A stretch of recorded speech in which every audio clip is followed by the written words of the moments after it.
Hey everyone, you're listening to the official podcast of 4playernetwork.com. Check us out at that address for everything you need to know about our community, monthly giveaways, and nightly live streams. You can even support us on Patreon at patreon.com/4player. And last but not least, you can catch the live recordings of these podcasts every single Thursday night on our Twitch channel. We hope to see you there. Enjoy.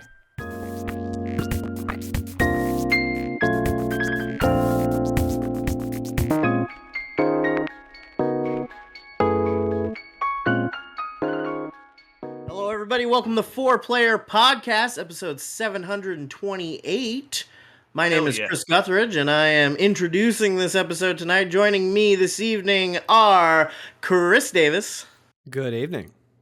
Nick Henderson. Oh, it's so weird being on this side of the introduction. That's cool, though. Brad Simons. What up? And Nolan Hedstrom.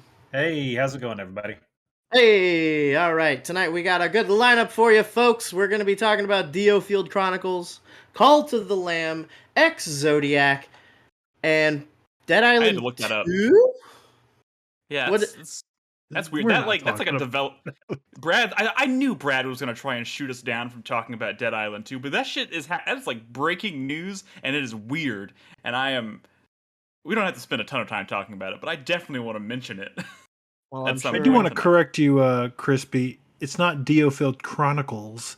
It is the Diofield Chronicle. Well, the title for the show says Diofield Chronicles. Ooh, well, God, who screwed that up? There's nothing I can do about that, Brad.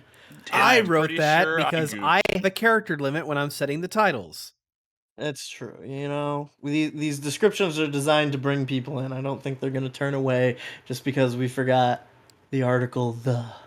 That's also it's singular, not it's only one chronicle. Oh, okay. Well, yeah, okay. Then Chris Davis, you fucked up for real, for sure. Well, before we jump into talking about one of these lovely video games, I do want to quickly mention that if you watch this show live every week, you may have noticed we've been recording the podcast on Wednesdays for the past 3 or 4 months, 5 months. I don't even know.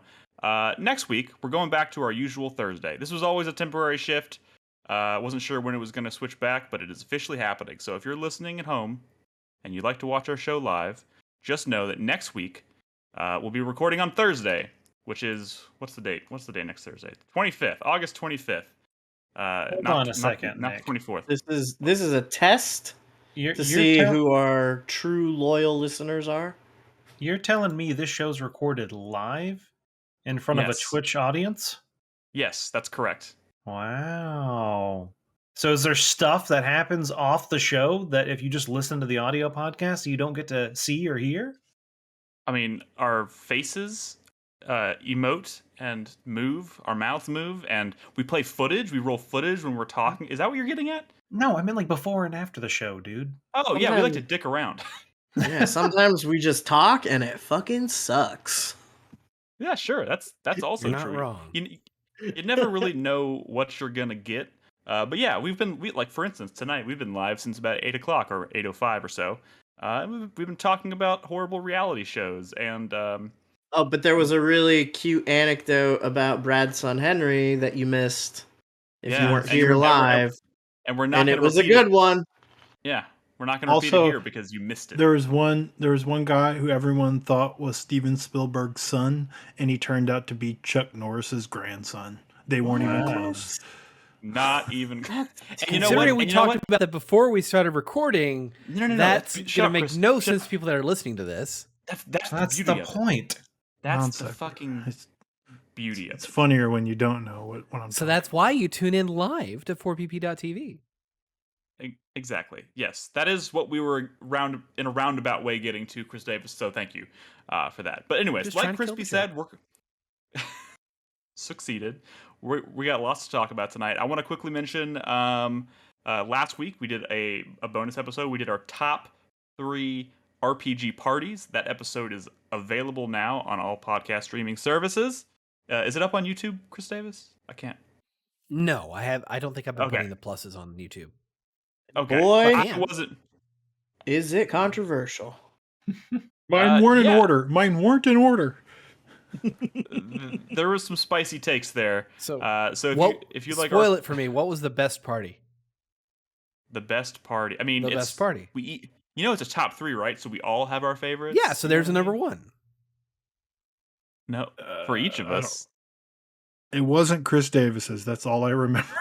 No. Here's you asked the wrong question because I don't want to spoil the podcast that we want other people to go listen to. But Chris Davis, you weren't here last week. Correct. What is your favorite RPG party? My favorite RPG party. You're gonna. I'm not asking for like top this. 3. I'm just asking for your favorite. Like, what does your mind immediately jump to? You don't have to like give us a long-winded answer or story. I just want to know where your brain goes when I ask that question. I know what it is. I mean, the first one that immediately pops to mind is probably Final Fantasy VII's. As far as JRPGs go, I also look to Lost Odyssey. I love the casting and those characters in that game. What about your pilot crew in Unsung War?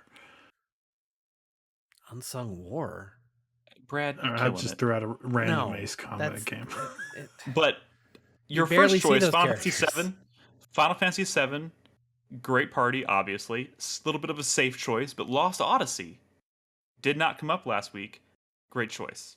It's a really, really fun cast in that game. So go play that if you fun cast. Isn't it like that game colossally depressing? Yes, I believe there's a lot of depressing, really dark shit in Lost Odyssey, but there's also a lot of fun. Like, well, no, there is some fun, but there's also like family building and getting connected with loved ones in it. That's really good. And then watching your loved ones die because you never age.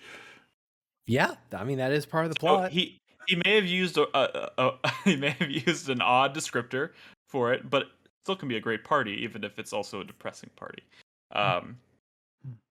But anyways, that episode is out. It's available now. Check it out. You can find it at 4playernetwork.com. You can find it on Spotify, iTunes, all that stuff. It's out there for you.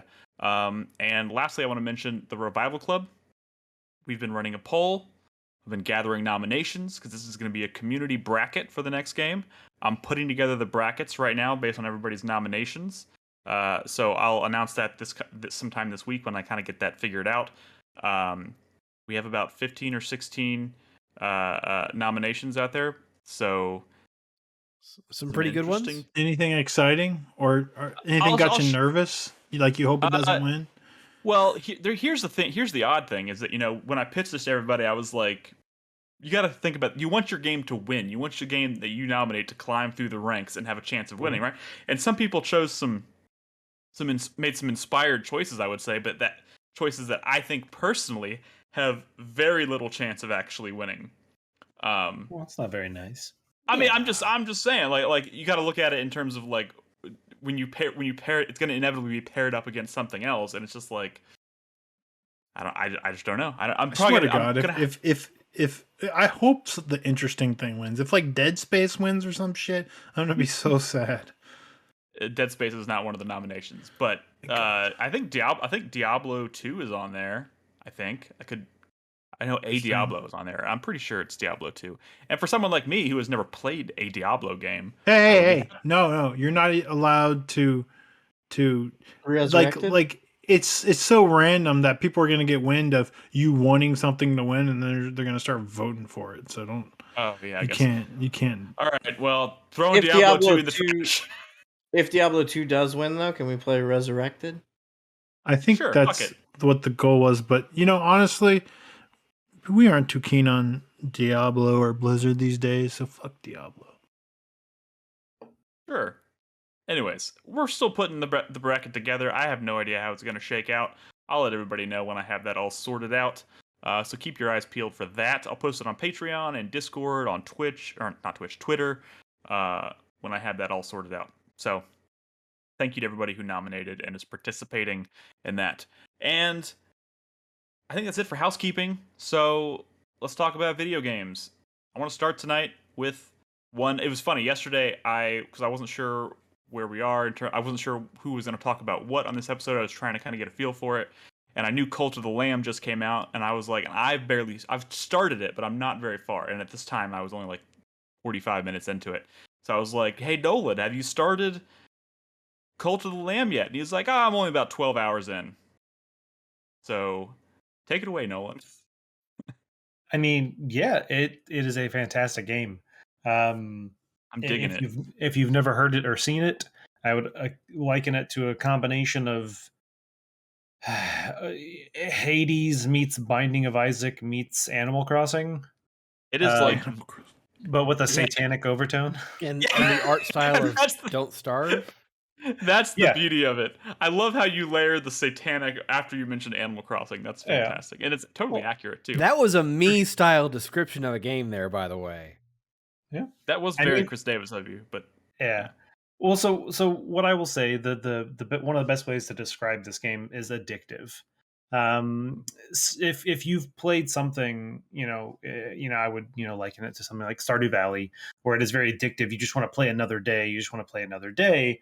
The reason you want to keep going with that is you want to see what's happened next. Well, the difference in between something like Stardew Valley and this is that's like day based. Like the game only saves when you start a new day. This you can do whatever whenever, but something is always going on. There's so many systems in this game. There's constantly a clock going, so it's day based. But the whole premise is you are a lamb. You are sacrificed. When that happens, a demon of sorts resurrects you.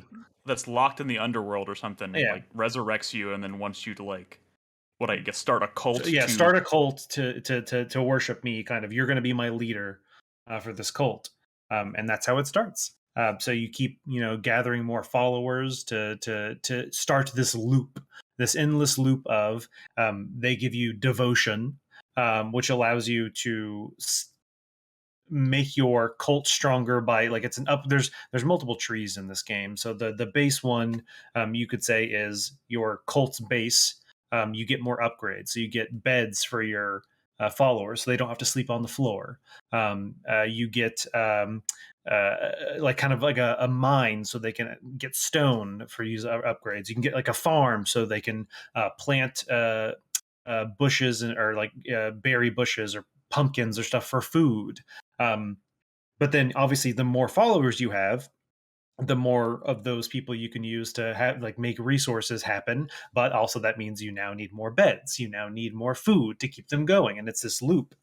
You also have to clean up their builder poop. Or whatever. Yeah. What's up, Brad? Like a village builder or like a town builder? Yeah. But yes, I agree, Nick. You do have to clean up their poop. If sanitation is not great, they might get sick and they vomit, which causes more people to get sick. So there's a loop of you got to keep everything clean. You got to keep them fed because if they get hungry, they can't work or they're more likely to get sick. Every follower has random traits. So you'll pull someone, when you do the dungeon thing, so you go do dungeon run, you'll find someone, you rescue them. Sometimes you'll beat a boss and then they transform back into their original normal self, and then you recruit them into your cult, you bring them back, and then you can see what their traits are, and their traits might be gathers devotion faster or has a 10% chance of vomiting immediately anytime they eat something, or things like that. And they're always going to be ups and downs, and you just kind of have to keep track of or just keep an eye on all your cultists, because I only have 7 or 8 cultists at this point. I can see Nolan has quite a few more. I'm up to maybe 14 or 15. Yeah. But it's cool just walking around, because they poop, and if you don't clean up the poop, and like you said, they get sick and whatnot, but there's nothing in the game that tells you somebody's pooped, you need to go clean it up. It's just they'll walk off on their own, completely independent of what you're doing, and just take a shit and then go about their day. And then 30 minutes later, I'll be kind of walking around picking berries or mining or trying to help them out. I was hey, somebody pooped over here. And I'm already getting to the point where there's 2 or 3 poops over here. These guys are just going off the corner away from me, and I'm not paying attention to them. Well, would you rather them poop right in the middle of the area, Nick? They could go off to the side. It could. It's very kind of them, but a latrine. That's what I was saying, Nick. You need to build an outhouse, which, once again, though it is a town builder, the problem is you have to make a choice. Do I want to build an outhouse so my villagers will go there and poop? Or do I want to maybe upgrade my farm so I can make more food faster? Or like the base of a lot of stuff, like the base farm, villagers, they won't pick anything. They will plant things, but they won't pick them. So that means you are now responsible for that. But once again, so do I want to upgrade my farm so villagers will take care of it for me, or do I want to build the latrine so I don't have to clean up after their poop? It's a constant like give and take. You're constantly having to make decisions on what's going to do better. So yes, while there is an outhouse you can build and the villagers will use it, well, first off, it only holds so much, and when you have 15 villagers, they fill it up pretty quick. So I currently have 3 outhouses. You can still also use the poop as fertilizer when they use the outhouse. Yeah, I do. You can extract it from the outhouse. You can put it. I have a fertilizer bin next to my farm because my farm's upgraded. So I have essentially it's like a compost bin where like the fertilizer goes. And because my farm is upgraded, a villager will plant a seed, fertilize it, and then water it. As long as there is seeds in the seed bin and fertilizer in the fertilizer bin. But Nick, you can also build a janitor station where someone can take up the job of going around and cleaning. But once again, that means you don't get a different upgrade. You're constantly having to choose which upgrades you want. It's a game about choices. Yeah, all of that I was said, just about to ask about that with because one of the things I've heard about this game is that at least in the early game, there is a level of high maintenance that the player has to do. They can't rely on the villagers to do it. Right. Yeah, I was going to ask if there was like some upgrades later on that facilitates that, where it takes the burden off of you. Correct. Yeah. So very early on, you're doing almost everything. All your villagers are really doing is worshiping you, which allows you to get those upgrades to help them do more. Or they can do some very basic, chopping down trees or cutting stone or whatever to get you resources. Right. That's very simple. You're doing everything, which the beginning of the game is quite difficult with you managing everything because we haven't even gotten to the dungeon crawling aspect of this. It's funny. Technology in chat says, taken out of context and kind of based on what we've been talking about so far about the game, this sounds like a tycoon game about building toilets to maintain an incontinent populace. Sounds like that is kind of like we haven't even talked about like the actual like doing sermons and doing rituals. I saw a hub map a spoke map or whatever that kind of looked like Slay the Spire. Yes, so that's like a roguelike. Yes, so this is the dungeon crawling roguelike aspect of it. So the Hades while you're doing all of that, you'll run out of resources. Or you need more followers. So the whole goal of the game is actually to defeat these 4 cult leaders who are not the undead one that brought one of them's back. A Leshy. Yes, the first one is a Leshy. But your goal is to defeat them. So you have to crawl through their dungeons, and you have to go through essentially 4 layers or go through it 4 times to unlock a door to access them, defeating a mini boss every time. But while you're doing that, yes, you have that Slay the Spire style map where you're making a choice. Okay, if I go to the left, maybe I can get some resources. If I go to the right, maybe it's a follower will be there. You have a random tarot cards. Yeah, that's what I was going to get to. There's a deck building aspect to an extent. You have a random weapon that you get at the beginning of a run. So it's either going to be a sword, like a club, an axe, some claws. I've unlocked a hammer now. I think there's other stuff too. And then a random spell. You have those at the beginning. You start doing your dungeon run. It's procedurally kind of randomly generated. Through that, you will find either new weapons or, like Nick mentioned, tarot cards. And tarot cards to give you upgrades that are temporary for that run. So it might be, you get a little extra health, or when you do heal, you heal double damage or double health. I think the tarot cards, like especially if there's anybody listening who's like maybe not super familiar with roguelikes, but they did play Hades. I do think Hades was kind of like a very a popular entry point maybe for a lot of people into the genre. It was for me anyways. That's kind of where I learned the ropes as far as how these games work. The tarot cards would be the akin to like meeting a character in the middle of a run in Hades and talking to them, and then they give you the choice between like going forward you can have this upgrade or this upgrade. Correct. So the tarot cards work very much the same way. So and like in addition to what Nolan was saying, it's like you can choose between having a little bit of extra health or potentially poisoning enemies every time you hit them. Yeah. Those kinds of things. And you collect those tarot cards by doing more and more runs, so you have more options. I don't know the number. I would estimate it's at least 30. You start with only like maybe 10 unlocked, and the more you do via different things, you can unlock new ones. So some you can buy from some stores, some you get in the dungeon. That now this card is now permanently added to your pool that it could come from. But yeah, so you get to the dungeon, you get to the end, you defeat the mini boss, you've now got a bunch of resources, you go back, and the thing is, time was moving the entire time you were gone. So if your villagers were already a little hungry when you left, they might be close to starving now. Yeah, hungry and angry. And then a dissenter can like happen. Like essentially a guy who's gotten so upset with how you've been treating them, they are now rebelling against you. And they literally walk around with a microphone shouting against you, trying to get other people to dissent. Well, now you have a choice. Do I want to try to re-educate him, bring him back into the fold? Do I want to murder him? Do I want to, if you can build a stockade and you can literally throw him in the stockade. So he's not going around and dissenting. I can't stress this enough. Like, one, I think this game has an incredible like visual style to it, but like just the juxtaposition of kind of the cutesy nature of it, like Nolan's kind of like the Animal crossingness of it, juxtaposed with like just the super dark satanic shit is really, really clever. Yeah. So, I went into, so you can go into like your little I forget what they call it. Is it a temple? Yeah, your temple.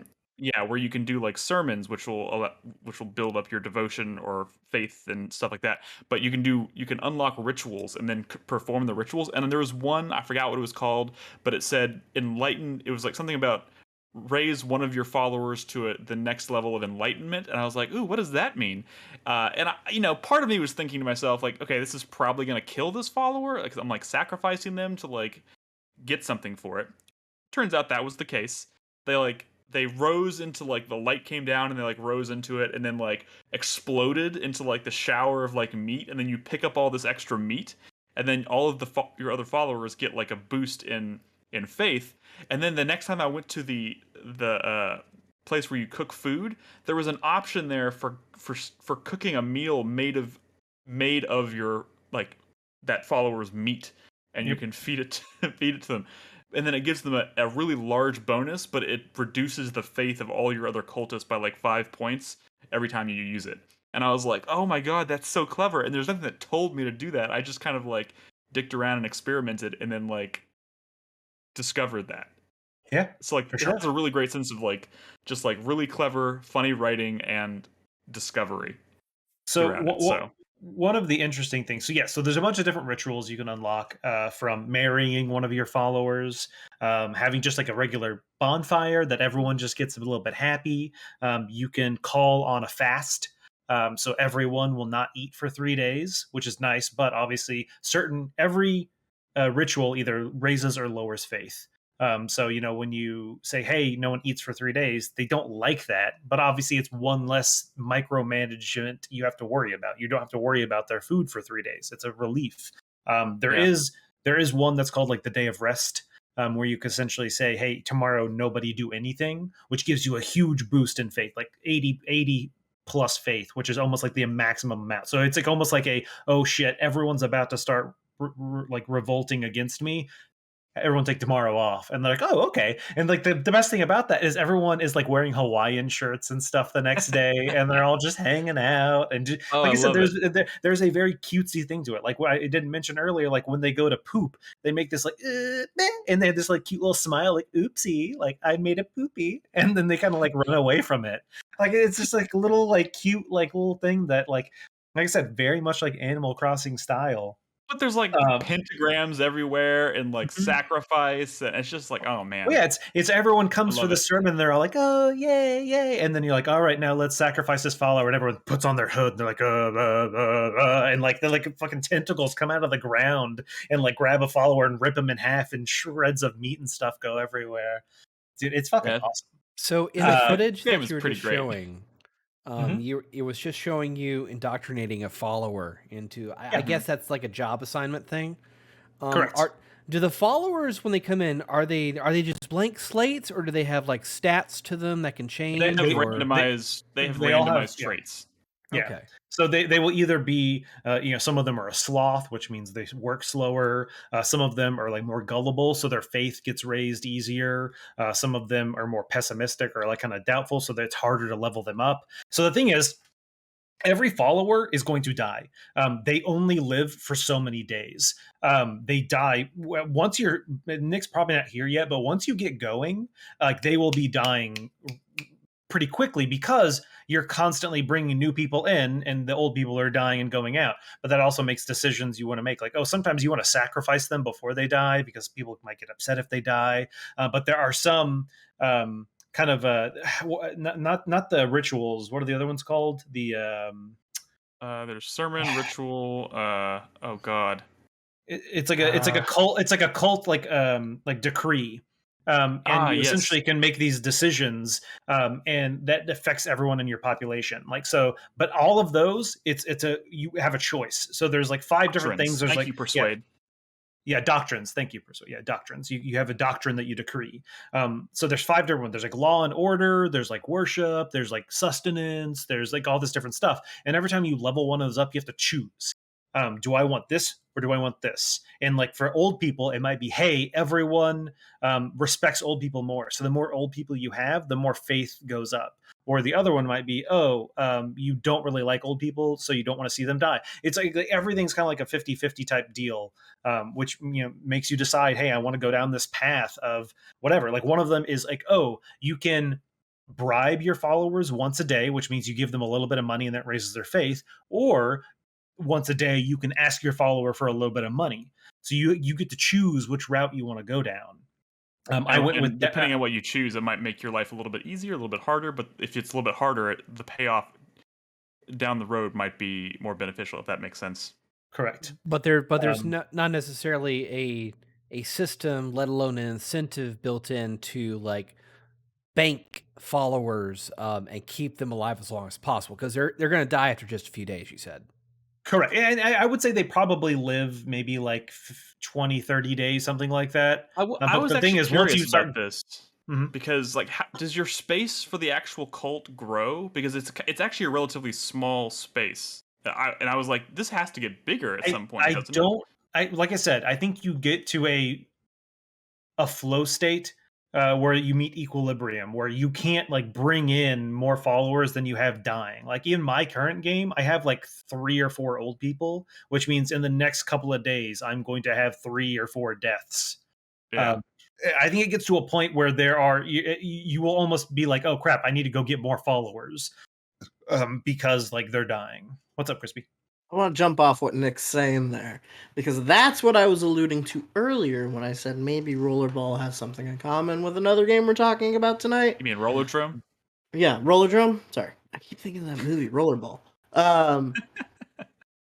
And that is a lot. Like, this game seems really interesting to me. I'm really into the whole like idea of it.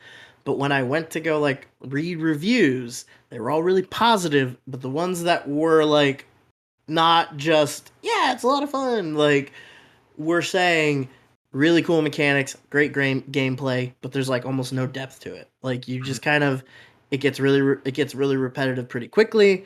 The cult aspect is more interesting than the roguelike aspect, and that cult aspect doesn't maybe have like the girth that people want it to.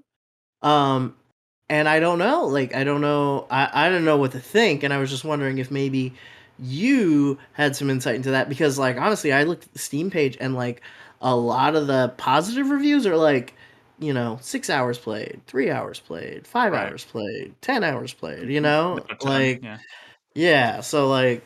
I can elaborate on that a bit. So I do not think this is going to be a game people play for, 300 hours. This is not like a Binding of Isaac or like a Hades, where I don't think it's going to have staying power that you're going to play this almost every day. It's going to be a more compact roguelike. I think it's going to be, you're going to play it for like 20 hours, 30 maybe. And how then you're long to beat implies that it's between 13 hours for the main story and around 20 for the completionists. I can see that. I think it depends on how you play. I'm in the 3rd out of 4 areas. There might be a 5th area, I'm not sure. And I'm at like 12 hours. Yeah, that all gels because I know Prince of the Universe already beat. Of course he did. But I was like, this can't be that. I mean, because I remember, Hades I spent 60, 70 hours on. So, and I'm wondering if a lot of, because when people say things like it doesn't have a lot of depth, that kind of perplexes me a little bit because I do feel like there are a lot of systems at play here. And a lot of those systems... I don't think it's necessarily like there isn't enough buttons to press sort of depth, but more of like the big driving factor with doing the cult stuff is more like it's fun and that's like what the game is built around, but maybe it doesn't feed into the loop as much as it should, or like it doesn't yield as much benefits as it should be for being such a centralized system. So what the cult is essentially a way... It's how you upgrade, right? Oh, it's how you upgrade. You don't really necessarily upgrade yourself as much as you upgrade your base camp, which leads into more like devotion. And at the end of the day, there's one section of the cult that has to deal with your ability to do stuff in the dungeons. There is a skill tree that will unlock better quality weapons, better quality spells, and stuff like that. That's the only real impact that you have on the dungeon crawling aspect of it, is that one subset. So that might be what people are kind of alluding to. Maybe. And I also think that typically speaking, with games like this, roguelites, the people who are really into them would see something like this and hear, because Prince of the Universe just said he finished it in 10 hours. He probably bum rushed it, first of all. Rushed to the end, and there was very little reason to continue playing. And I think that is kind of... That kind of flies in the face of what roguelites typically are, which is something you can kind of play endlessly and you have motivation to kind of play endlessly or at least for quite a long time. So maybe that's what people are running up against. If they're giving you like a tight gameplay experience that is in and of itself rewarding, or they're giving you an interesting sort of continuing mechanic to upgrade, like if the combat is just kind of like, okay, and you're not advancing anymore after a certain point in the game, then why would you keep playing? Like I think part of what, I'm just thinking about my time with Hades, and I'm like, the thing that kept me going for 60, 70 hours of Hades was like the characters. But that's the thing, man. Like, Hades was just really good in every aspect. Right, and honestly, it's kind of a shame that this is going to be inevitably compared to Hades, because no one is saying this is as good as Hades. Oh, it is, because now Hades is the new like rogue. Like, people aren't going to say roguelikes anymore. What they mean now is Hades likes. It's like we're always saying, we live in a post Hades world. Like, but I also do think this is, when they were building this game, they weren't necessarily going for the same thing Hades is going for. Not only that, like the characters in Hades are great, but like, come the fuck on, that combat is super fun. Like, no, yeah, it's great. I was like, where are you going with snappy, this? Super I fun. thought you were about to shit on the combat in Hades. No, I'm saying like Hades is one of those things where, like, even if there wasn't like this continual development of systems and all the different currencies you're spending and stories of different characters that you're trying to progress, like, that is one of those games where the combat alone would probably carry another 10 or so hours, just because it's fucking fun to do. And not all good roguelites are like that, That is true. That is absolutely true. And I don't know if this necessarily has the staying power because of its combat. I enjoy the combat, but not in the same way I enjoyed Hades' combat, for sure. So what I will say is, this game, it does have good combat. It is solid. I don't ever feel like I'm like being cheated out of anything. I enjoy the different weapons. They have different play styles. Do I want a slower weapon? Yeah, it's very snappy. Do I want a slower weapon that does more damage? Do I want a faster weapon that does less? What ability do I want? But yeah, I'm not going to say it's as good as Hades. But no, and I don't think that's what the conversation should be at all. Like, but what I will say is, Prince had mentioned he beat the game and there's nothing else for you to do. Well, yeah, you beat the game. Like, what else am I gonna do? I mean, you could say the same thing for something like, I don't know. Well, I think of like Animal Crossing. Like, what do you do in that? I mean, granted, you do have a bigger island, but this also does have a whole aspect of giving your cult members homes and moving them around. You can rearrange your cult area. You can add decorations. You can add paths. There's a whole aspect to that. But like I said, my assumption is the way people are going to approach this game, they're going to play it. They're going to defeat the final boss. I'm assuming. I don't know. I'm not there yet. And then they're going to be done with it. And maybe 5, 6, 7 years down the line, they might try it again, go a different route this time. You can, like I said, there's a lot of different options for how you handle your cult, and what you want to do with it. So right. I mean, it's one of those things where I'm not saying, like I said, this is the top 5 games of the last decade. I'm just saying it is a very solid game. I've been enjoying my time with it. It has good music. Oh my god, dude, the soundtrack in this game is so good. Yeah. I love it. So, I mean, honestly, the soundtrack and kind of the audio just experience of it is great. Like the voice acting is, the very limited voice acting you get, kind of the like. It's very like it's really very Animal Crossing, like the way the cult members, the followers speak. Yeah. Right, and I do think kind of the draw of this game is, if you're coming in looking for like one of those endless kind of roguelike experiences, you might walk away being disappointed. But like the thing, like in Hades, the thing that kind of kept me going was like playing out as many of those relationships that I cared about as long as humanly possible. That's what kept me going through 10, beating the game 10 times, and then I felt satisfied, and then I stopped. I know a lot of people kept going beyond that, and that's largely because the combat possibilities in that game are endless and incredible. I don't think that's what this game is going for, but the thing that's addicting to me that is maybe borrows something from Hades, or maybe it's just kind of typical of the genre in general, but like the thing that I loved about Hades, that I love about this, is every time you go for a run, there's that element of randomness and never knowing what you're going to get. And then when you come back, it's like when I came back from a run in Hades, it was like, okay, I'm going to talk to this person, this person, this person, and this person. I'm going to kind of just do a quick lap and see if anything kind of changed. And then it's back into the dungeon. I spent more time in the dungeon than I did outside of a dungeon. And I think it's kind of the opposite here, or maybe not necessarily entirely I would say maybe 60-40, maybe almost closer to 70-30, that you're actually 65, 25, whatever, outside of the dungeon. You're doing a lot with your cult.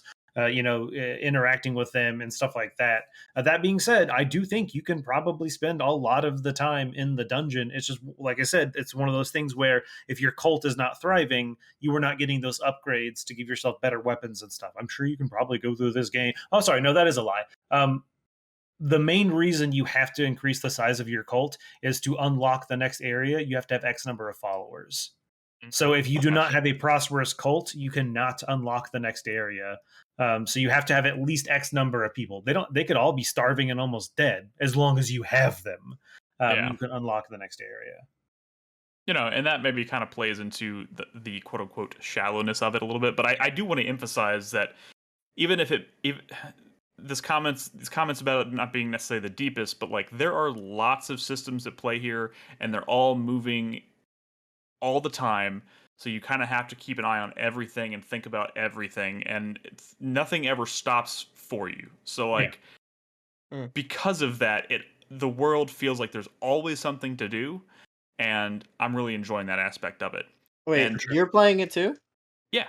I'm only like 2 hours in at this point. I'm like on days 7 or 8 or something at this point. But yeah, I'm really enjoying it. I think we should come back in a month and talk about this game again. Sure. I mean, I absolutely. And if in a month you guys are still saying, yeah, it's really good. Oh, I just had a great run the other day. Blah blah blah. Well, but here's my thing. If that's going on, then I'll play this game. No. But here's the thing. Like, I am absolutely the kind of person who is expecting this and is totally okay with that's fine. Playing this game for 20 hours, finishing the boss, and then being like, that was great, and moving on. I think what I mean is if Nolan is saying that in a month, then I'll play this game. I don't think Nolan is expecting this to be like Binding of Isaac either. You know what I mean? Where he's played hundreds of hours of Binding of Isaac, but like it's also just not that kind of game. That's fine. And I might, I might just not be that kind of gamer. Sure, that's fine. That's always allowed. There's so many different kinds, you know. But I do think just if you kind of even have like an inkling of this is maybe being for you, I think you'll enjoy it. Based on what I've played so far, I'll obviously report back after I finished it, just kind of give my final thoughts on it. But like that element of like in Hades, I was really into the characters, right? The character relationships. I almost had the like dating sim element to it, which I really liked. And this game obviously doesn't really have that, but like I feel just as compelled by like seeing just squeezing every drop of like that weird kind of like satanic, just atmosphere. I don't even know how to describe it, right? Just the cutesy mixed with the satanic stuff works. And I love it. It's like every time I unlock something, I'm like, ooh, what does this do? Like that's clever. And I'm seeing like I open up a menu and I see all these different things I haven't unlocked.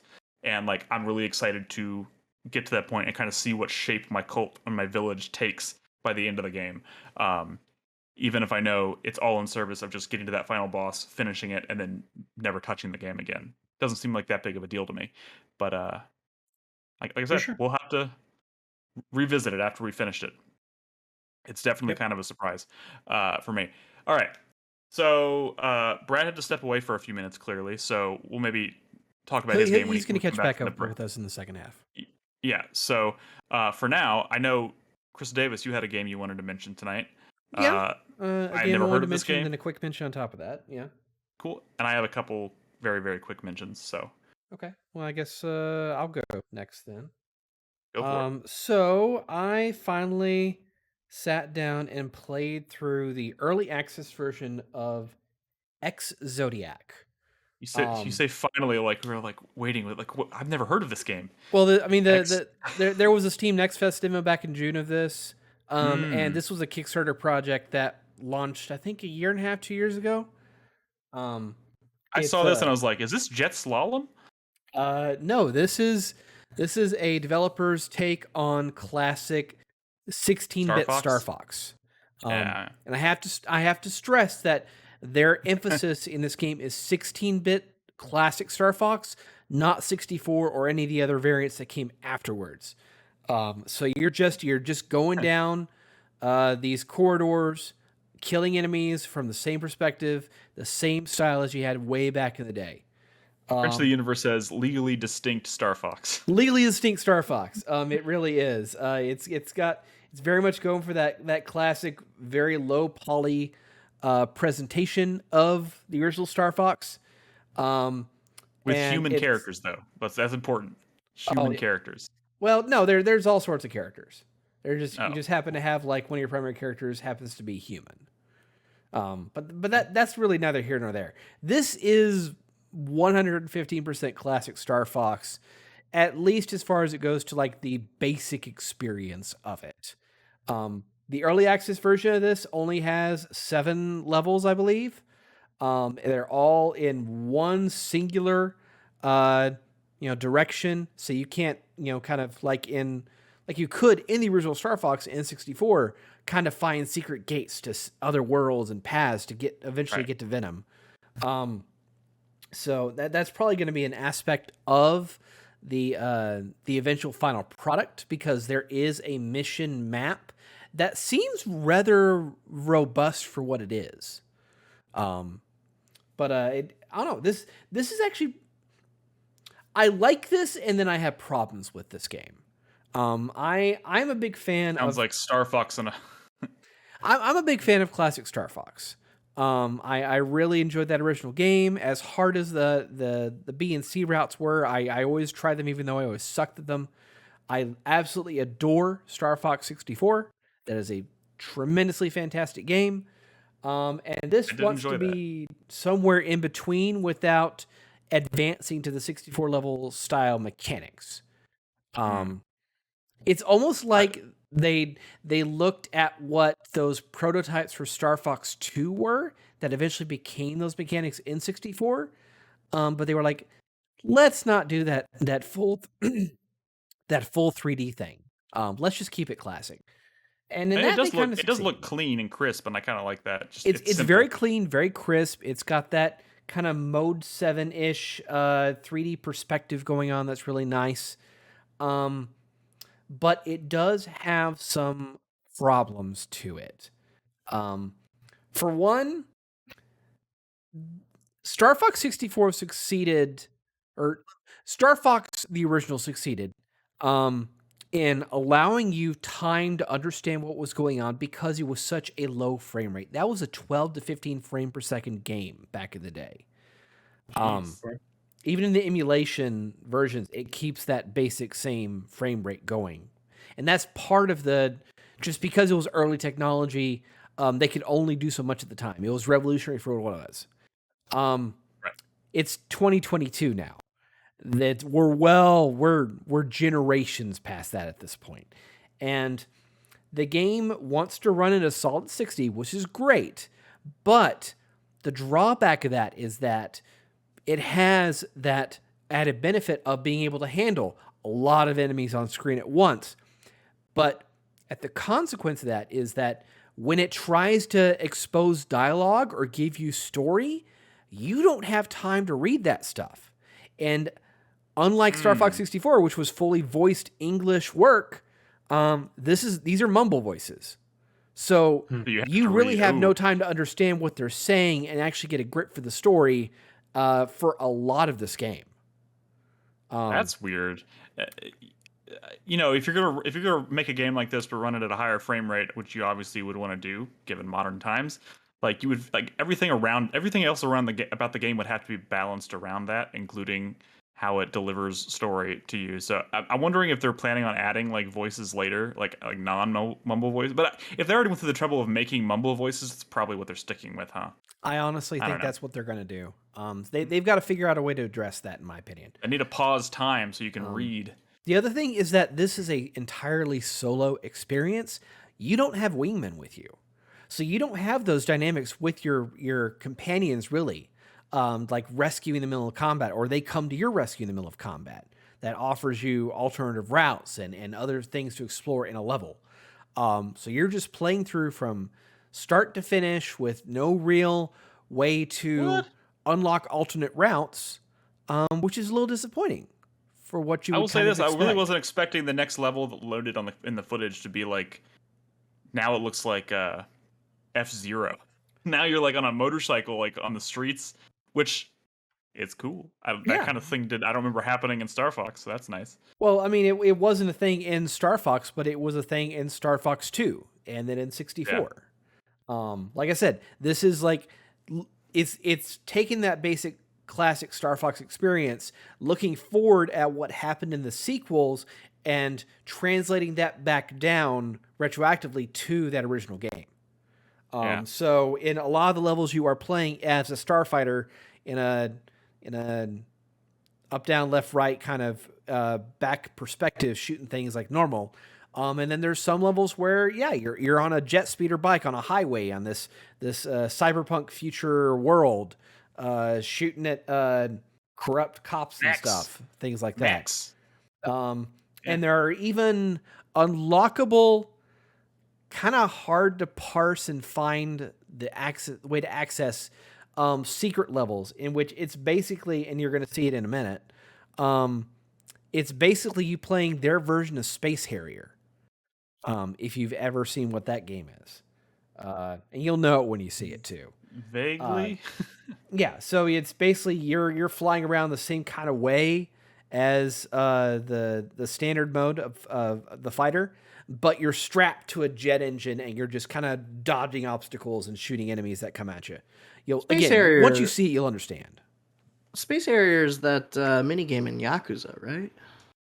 I think so. I mean, it is arcade. It's Chris Davis that's one way to put it. Yes, Yakuza 6. I have no idea. Space Harrier was an actual game from like 89 or 90. I know. I remember the arcade machines. Yeah, I'm speaking to our audience who are probably born after the year 2000. So hey, you could also be speaking to me, who has very little knowledge of like arcade. Yeah, arcade games. Dumb millennials listening right now. You don't even know what arcades are. But hey, you know, the good thing is, especially considering this is one of those situations where that thing that you mentioned about the story, like not being able to read any of the story they're presenting to you, is kind of a big deal. I would say that's the one. Like, it's in early access. Like, the whole point of that is to like take feedback from people and work that into the game before the final release. So like that kind of thing is perfect. The perfect kind of thing that could be ironed out before this actually hits 1.0. So you can be part of this game's legacy, Chris Davis. Tell the developer this. Tell him. Or just link him to this podcast. We'll tell him. I might actually do that once we actually have that up. The other thing I'll say about the combat experience itself, again, because it's 60 frames and they're afforded the opportunity to have a lot of enemies on screen, sometimes it can feel a little overwhelming. There is, as tradition with the Star Fox game, there is an asteroid level where you're flying through a field and you're dodging asteroids, but there's a shit ton of enemies happening at the same time as well. So it can be just a tad overwhelming. But I mean, it's okay. The balancing out thing for me with this game that raises it up onto a pedestal is the music. The music is really, really good in this. It's got those classic 16-bit chip tunes that are going on that just... Is it also trying to channel like Star Fox style music, or is it going for something else? I mean, kinda. I'm asking that as someone who doesn't even remember what Star Fox music sounds like. So the only Star Fox music anyone remembers is the original Corneria theme, and that's it. No one remembers any other tracks from those games. And they try to get there, and they do a decent job. I really like what they're doing with the soundtrack so far. The finishing screen for beating a level, the mission select screen, really good tunes. This game has a lot of good. It gets a lot of good marks in that department alone. So sweet, yeah, cool. So this is Ex-Zodiac. Yeah, it's pretty good. Again, it's early access. Probably going to come out late next year in 1.0. It's got a ways to go. I mean, at this point, there's seven levels in it, and I completed my run in 45 minutes. So it needs some more content. It needs more variety to the gameplay and level design. I'm sure they'll get there.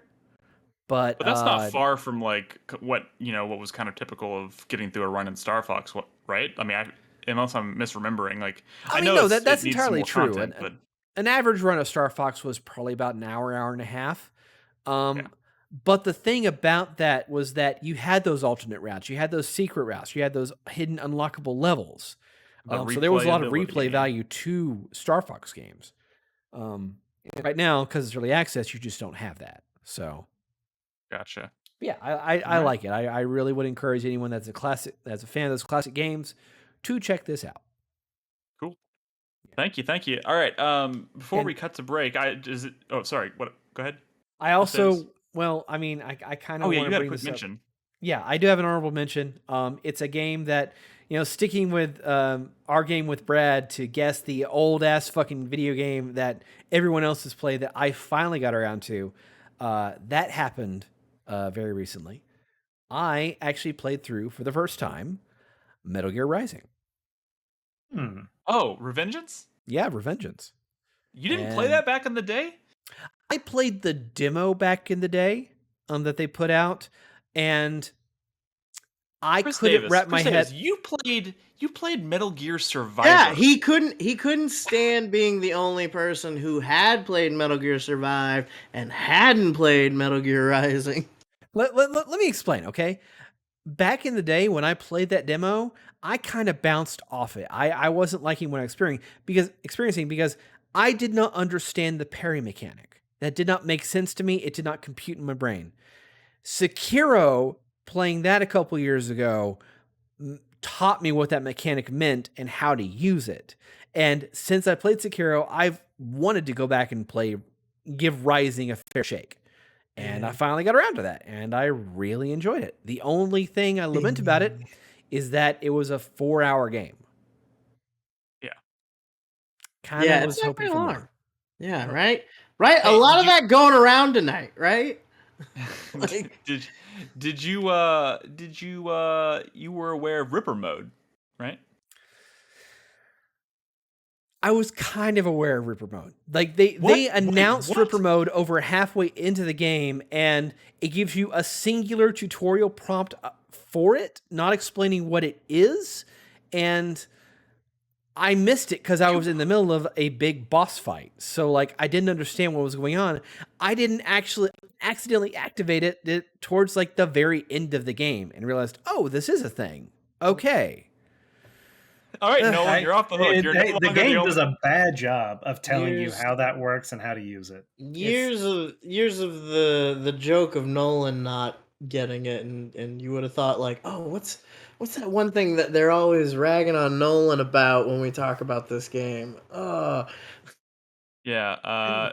And you just blew right by it, Chris Davis. Now we know concretely with pure facts, that Chris Davis doesn't listen to us when we're on the podcast. He just, when he's not talking, tunes it out. Done. When did this come out? Because I don't remember this meme at all. 2000. The Ripper Mode thing? How many times have we talked about the Ripper Mode thing?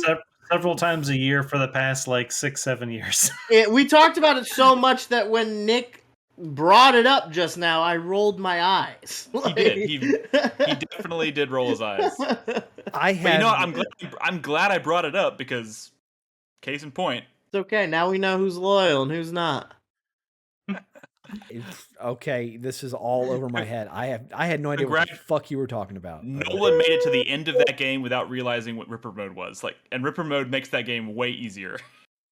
Yeah. Which means I beat it without having to use it, so I'm better. I mean, then I'm in the same boat. I didn't really use it until Armstrong. I didn't use it on Armstrong because I didn't know it was a thing. Damn. Yeah.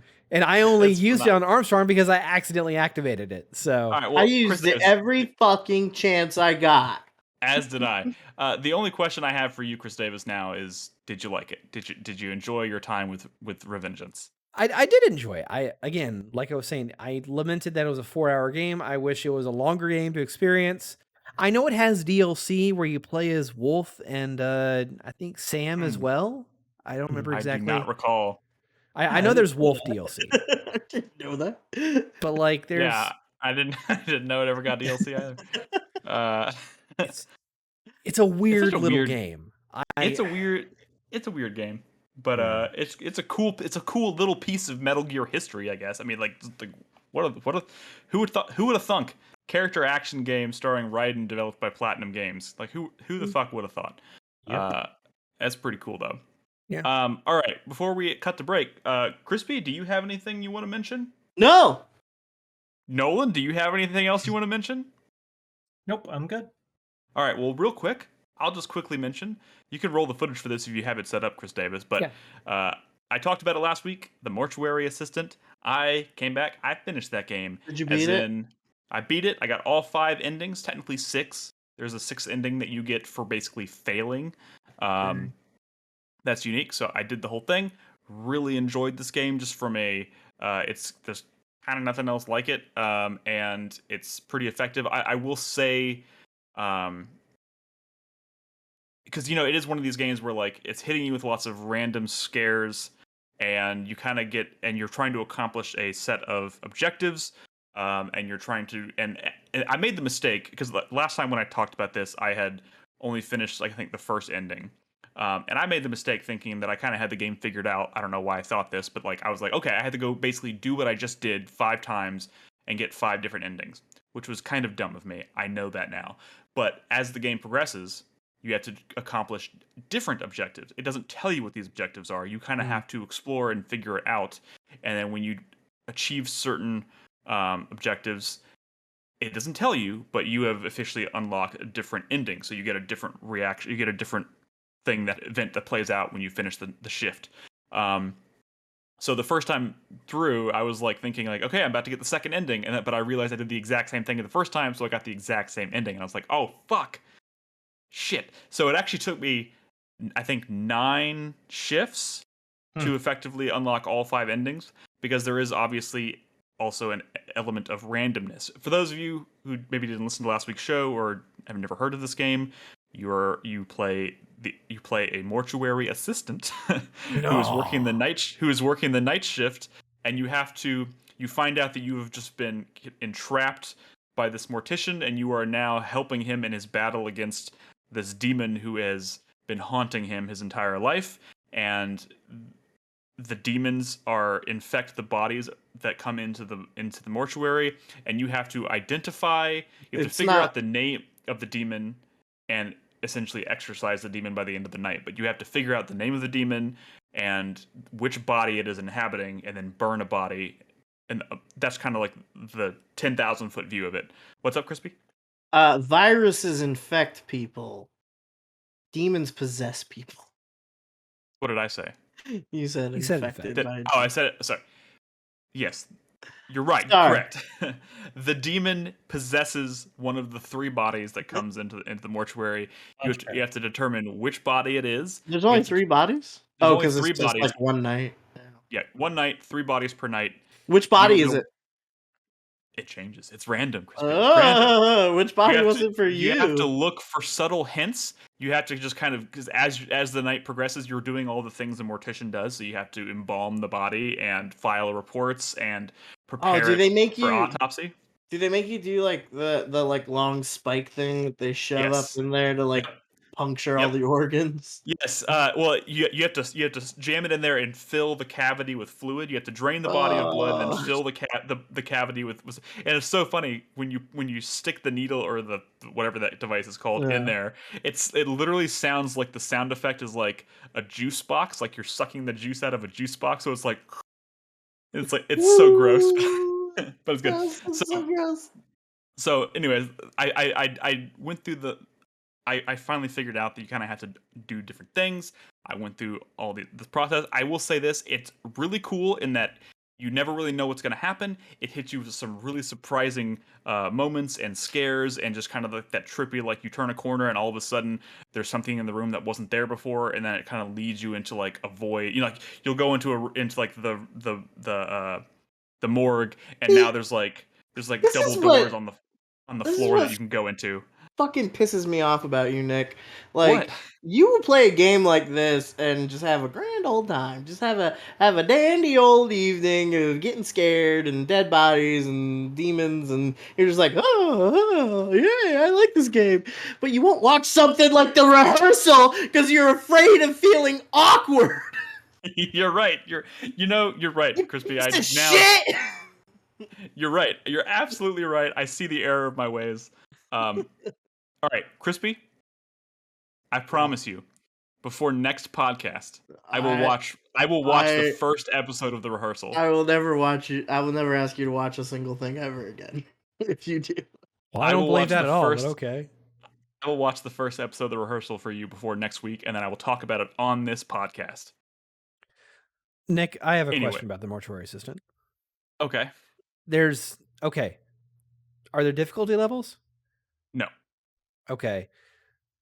That kind of seems weird to me, considering there's always only 3 bodies, but there's 5 racks, 4 bodies in the mortuary. So you're right. I can't confirm this, obviously. I haven't asked the developer, but I wouldn't be surprised if this is like he's going to be continuing to work on content and expanding it, and maybe it's going to get to a point where like, okay, now you can try and do 5 bodies, because as you do certain things, there is a bit of a clock going. So like if you take too long, you can start to hear like the like subtle music that kind of plays underneath it, kind of like build, and like you start to hallucinate more. Things start to like hauntings start to happen more frequently, and you can run out of time, which is, you know, that's kind of the thing looming over you. So you want to obviously figure out the body, identify the body, and identify the demon. And when you put the body into the more like when you go to burn the body, you're always kind of like, oh fuck, did I get the right body? I have no idea. So it's a little bit of, there's that element of tension. So I wouldn't be surprised at all if he's going to be adding additional bodies. I also want to point out that despite the fact that there are 3 bodies every night, it seems like it's like alternating between like 3 or 4 bodies. So like I did 9 shifts and I saw all the bodies, and there are only like 4 or 5 of them, which is a little bit disappointing. I'm hoping there's going to be more. They're going to introduce more like variety. Would be nice. More hauntings. It seems like this is an easy game to maybe expand upon and build upon, and it would be funny if there were. It would be cool if there were some fake out ones though too, where like you hear like a like a sound that you're like, what the fuck is that? And then it's just like gas coming out of the corpse. Like, you know, like those are like this seems like a game that's perfect for like expansion. Just like you can make this game like in a year, we could theoretically come back to this game. Dude, I mean, and it could be totally like they could do different. just the Five Nights at Freddy's model and just release 9 sequels in 3 years. Like they could, but like this whole game takes place in the confines of this one mortuary building, and the mileage they get out of that is pretty impressive. And I will say this, because there's going to be a lot of talk about like what's the scariest game that's come out, because this is a good year for horror games, I would say, especially this maybe kind of genre of horror, where they're going for like really fucked up, like realistic looking, just in your face horror. I got more comfortable with this game than I was expecting. So like by night 4 or 5, like I was just like, okay, I got the achievement for speedrunning by finishing a night in less than 30 minutes. So, thinking about a career change or something. Yeah, it was fascinating. Wow, this is easy.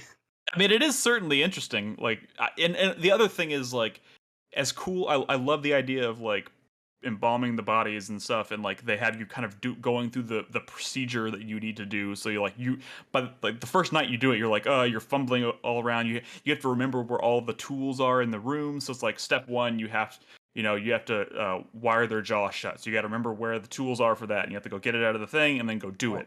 And then you have to put eye caps on them and stuff. So like you have to remember, and by night 3 or 4, I wasn't even needing to look at the checklist. I was like, I know where everything is. I know where all the drawers are. They don't mix any of that stuff up.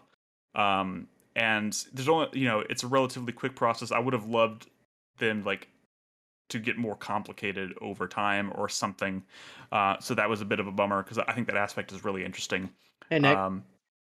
What's up? What's an eye cap? You have to open their eyelids and then put these little caps they're like over contacts. their irises. They're like contacts, but they have spikes, so the eyelids can't open. Yeah, cool. I didn't even know that. Cool. And yeah, so I guess it's just to like cool. To prevent you from opening the eyes. So you can't see the eyes liquefying or something. I don't know. But man, this game is really fucking cool. Highly recommend it if you can stomach it. It's pretty scary, but I think, like I said, you get more comfortable with it over time. And I was scared to move for the first half of this game. By the end of it, I was just like, get out of my way, ghosts! Just like charging through it. Do any of the dead bodies ever chase you? There was one time. That's really. There was one time I was like putting the eye caps in him, right? I'm like looking over, I'm like standing over his face, putting the eye caps in, and then I push the button to kind of like move, like finish that, and I move, like stand back up, and then I turn to my left, and the guy was on the table, but I turned to my left, and he was also standing right next to me, just like looking with his head turned completely, like looking me dead in the eyes. Freaked the shit out of me. Sounds like you did a bad job with those eye caps. Woof. So, a lot of really clever scares. Yeah, man, it's definitely one of the most unique kind of creative horror games I've played in years. I didn't mean to talk about it this long tonight, but man, it's cool. It's a cool fucking game. I hope they kind of continue to work on it and expand on it, because there's so much potential to do more with it.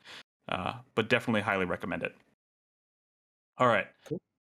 Brad is back, but we're going to take a quick break. When we're going to come back, we'll catch up with him and answer some questions, wrap up with the 4-player minute. So if you're watching us live, don't go anywhere. We'll be right back.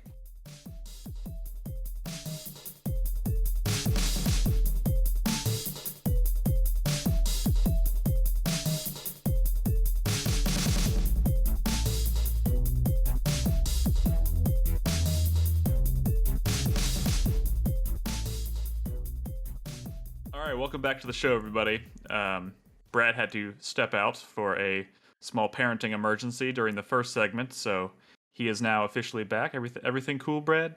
You good? Yeah, I hope so. As long as it doesn't get infected. Oh. Well, okay. You started to say something a minute ago. I didn't know if before we hit record, you said we should probably start. Were you trying to get something in on the actual podcast? Oh, we were talking about like voices and narration or something, right? Oh, I said something about Good voice work. the voice actor who does the demon in the Mortuary Assistant. It's really good.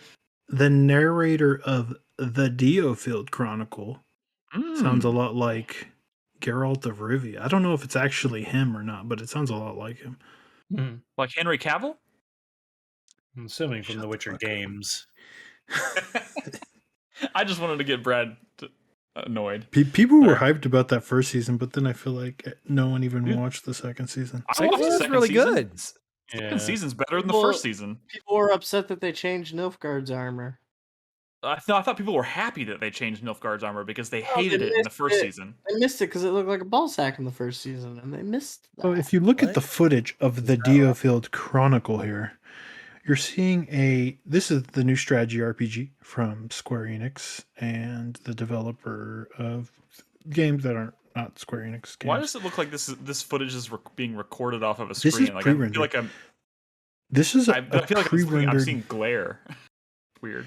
I kind of missed going in here, but the mission briefings where you're on the map and you're going to be showing up here because this thing is happening and you're going to need to escort them to this location in this strategy RPG game.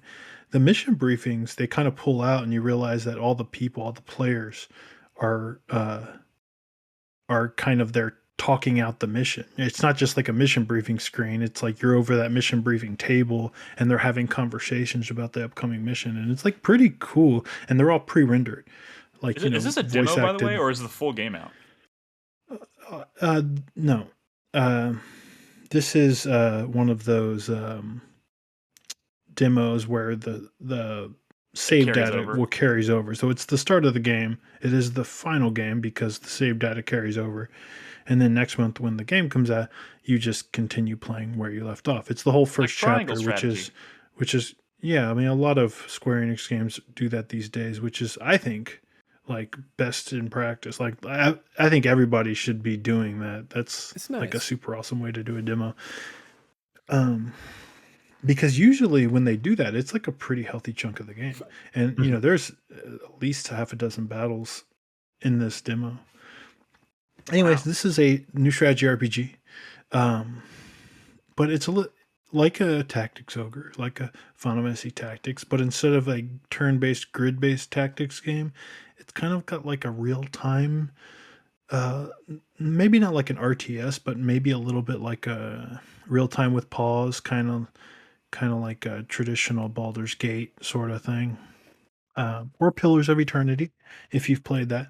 I would say it's probably a little more Pillars of Eternity in terms of combat than like classic Baldur's Gate style Infinity Engine games, because I feel like you have a lot more control over positioning, or positioning matters more. Like when an enemy's doing like a big attack, you'll see like a big cone or a big area of effect circle, and you have a lot more information communicated that way, so to kind of like move people out of the way of things or get people into position of things, which in the old Infinity Engine games you kind of really didn't get much of that information.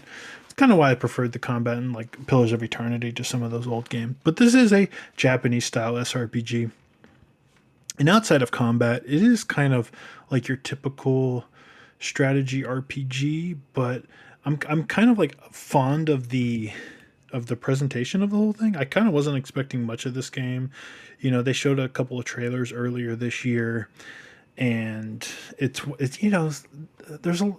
you see this a lot in like Japanese game trailers sometimes, where like you're getting gameplay in like 10% of the trailer, and then the rest is like people talking and story stuff, and it's like I just want to see this game in action, and these trailers are showing me so little, and I kind of didn't have a lot of faith that I would care too much about this game, because I didn't really know what it was going to be like. I knew that it was going to kind of have this real-time element to combat of which you're about to see, but it was hard to tell. But now that I played the demo, I'm not only like kind of into this combat. It's kind of refreshing. You kind of see how it works. It might look a little bit like an RTS to you a lot, but I'm stopping a lot and kind of repositioning and doing skills and stuff. But what has me like surprised is kind of the presentation of it. Like you saw with like the mission briefing at the beginning, it kind of pulled out from this map, and that stuff looks pretty good. A little, you see it a lot these days, but kind of like a Game of Thronesy style map, right? With like the locations being, you know what I'm talking about, like the intro to that game, right? But even like in the battles themselves, if you hit like the zoom out button, it kind of pulls out, and all of a sudden you see the whole entire like battlefield as like kind of like a rectangular like game board almost, and all of a sudden your characters kind of look like miniatures pieces. in like that's like cool. pieces, and like that's a really cool effect, and that's just sort of the way you survey the whole battlefield, but like it's a really cool like visual look to it. I am playing this on the Switch. This is on Steam. I did try it on the Steam Deck, but ultimately this is a game I'm probably going to like rent a physical version of, and I had to commit because this is a demo where your save data carries over, and I wanted to play this, so I just had to like pick one and go with it. And from what I could tell, the Switch version is fine.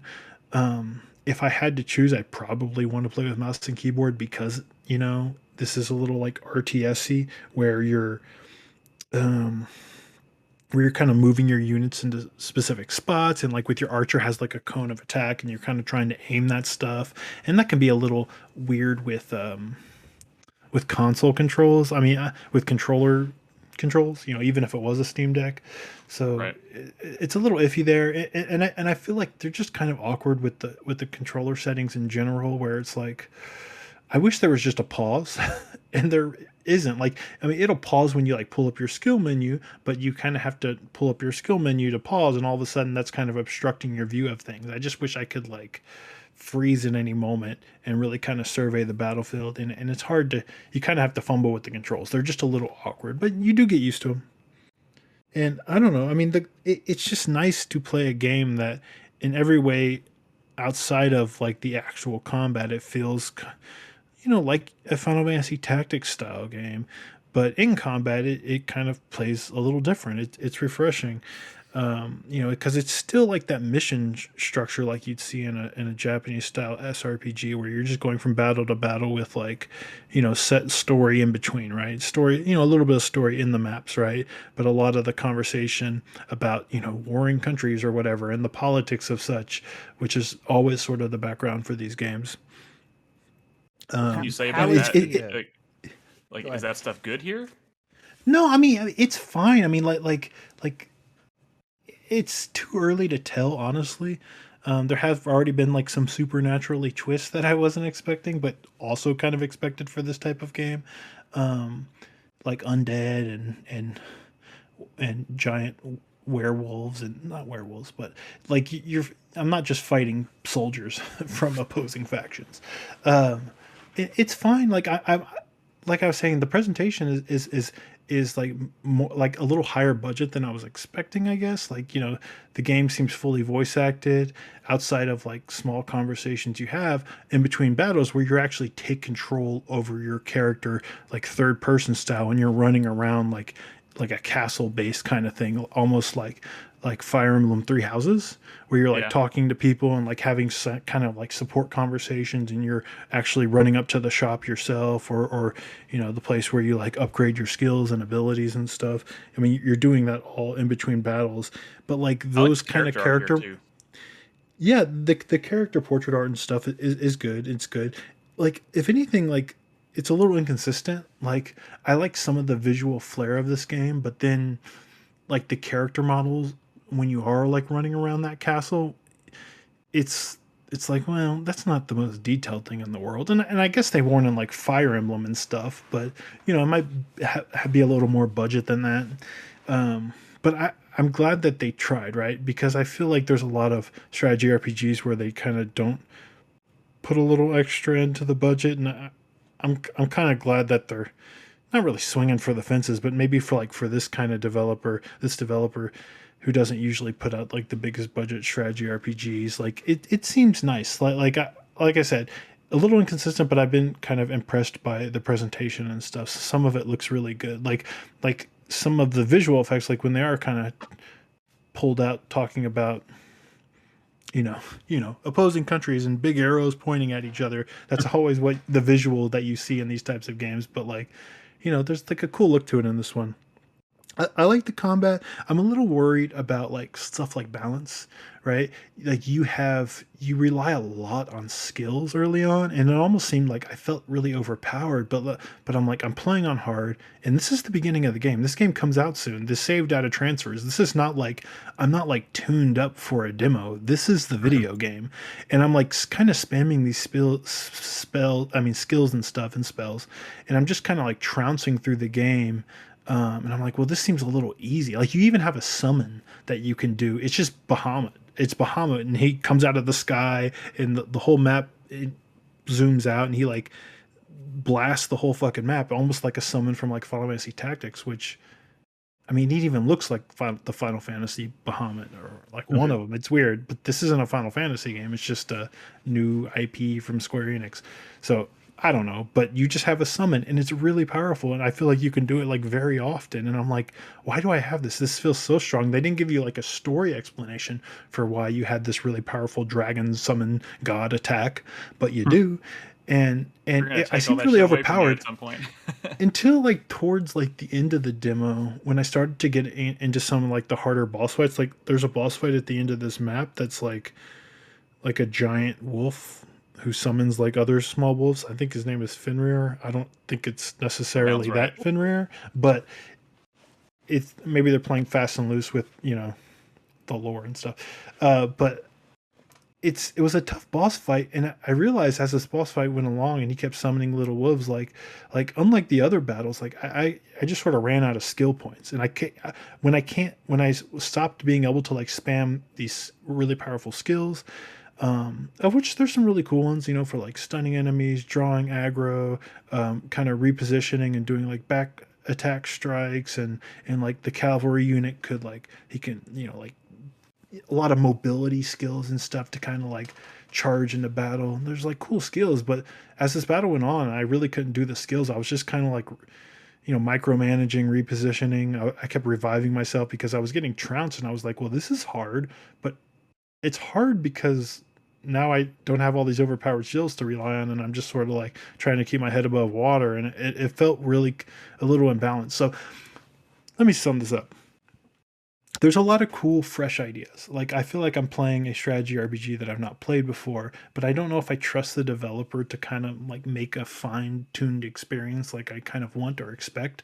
I played on hard because I'm pretty familiar with this genre, and I feel comfortable with this genre, but I'm not sure if I trust the developer to have made a hard mode that's really going to still feel really balanced. And I'm a little worried about some of that nitty gritty when I get down to it. Like, yeah, I don't want to go from like feeling like I'm a god to feeling like I can't do anything. That just seems wrong. So I don't know. But again, there's a lot I got to learn. There's like skill trees and stuff, and there's good ideas there, but they also seem a little all over the place and disorganized. Like it's weird. Like there's like skill trees for like certain types of character classes. Like I have an assassin type character, and then I have like a knight type character who's like a tank, right? And for whatever reason, you get skills from like a skill tree for both of them, because I guess they're both like, they're not a mounted unit and they're not a magic unit. So this is their skill tree. And I'm like, okay, I'll learn this skill that is like, lets me go into a defensive stance that draws a bunch of aggro. And I'm like a tank now because I need that on my tank character. But now my assassin character has that ability too. And I'm like, okay, that's weird. Because why would I ever do that for an assassin type character? Dude, that it seems slightly disorganized. That reminds me so much of how I feel about Xenoblade Chronicles 3 in terms of like, why am I learning these skills? Why are all of these characters who seemingly had a starting class suddenly learning skills from other classes? It's like, now I just feel like none of them are specializing. It's weird. Sure. With Xenoblade Chronicles, that makes more sense. Like, 30 hours in, when you start unlocking all your slots early on, it doesn't make a lot of sense. Right. But so you're saying that it's primarily class-based, but there's limited multi-classing going on, right? Sort of. It's just weird how they kind of separate everything. Again, I don't want to get into the nitty gritty, but it's weird how they kind of like separate everything and like section things off. It seems a little disorganized. So there's a lot of good ideas there, and a lot of the combat in this game and stuff feels really fresh. Presentation seems neat. So like I'm officially curious enough to like play the final version, or I guess I am playing the final version, but to keep playing this game when it officially comes out. But I'm not sure how I'm going to fare on the other end. But I definitely went from like not interested in this at all to like, oh, this is actually a pretty cool strategy RPG. This has been a surprisingly good year for weird B tier like Square Enix offshoots. They've done like at least half a dozen weird small projects Square Enix this year, like, Stranger of Paradise, Triangle Strategy I guess was a little bit of a bigger one, but they got Harvestella coming out. They got a lot of these like B tier games, which I think Valkyrie is good. Elysium. Valkyrie Elysium's coming out. Babylon's Fall was a whiff, but that was also this year. It's nice to see that they're kind of churning out a lot of these games. When the Tactics Ogre remake, Live Alive remake, like it's nice to see that between like the big Final Fantasies that they're really just sort of like seeing what sticks to the wall, because occasionally you get a surprising one like the Diofield Chronicle. It almost feels like the Square Enix of old, where it's just like they had so many different like RPGs, except those were all bangers. Yeah, those were all bangers in between the Final Fantasies. That's why I said almost. Yeah. But like there is Parasite Eve and Xenogears and Chrono Trigger, and they were all bangers back then. There is something to be said about seeing them try to diversify their lineup a bit and not just put all of their eggs in the Final Fantasy basket. So that's nice. Sure, you're right. Like I've been like, I'd say over the past 10 years, like really bummed out and kind of angry at Square Enix, because I was only kind of looking at the big swings, and to me they were like misses, right? Like the Final Fantasy 15s and the 13s and stuff, and I was just like, ugh, I hate this company now, right? But and because they weren't doing a lot of the smaller projects, I think.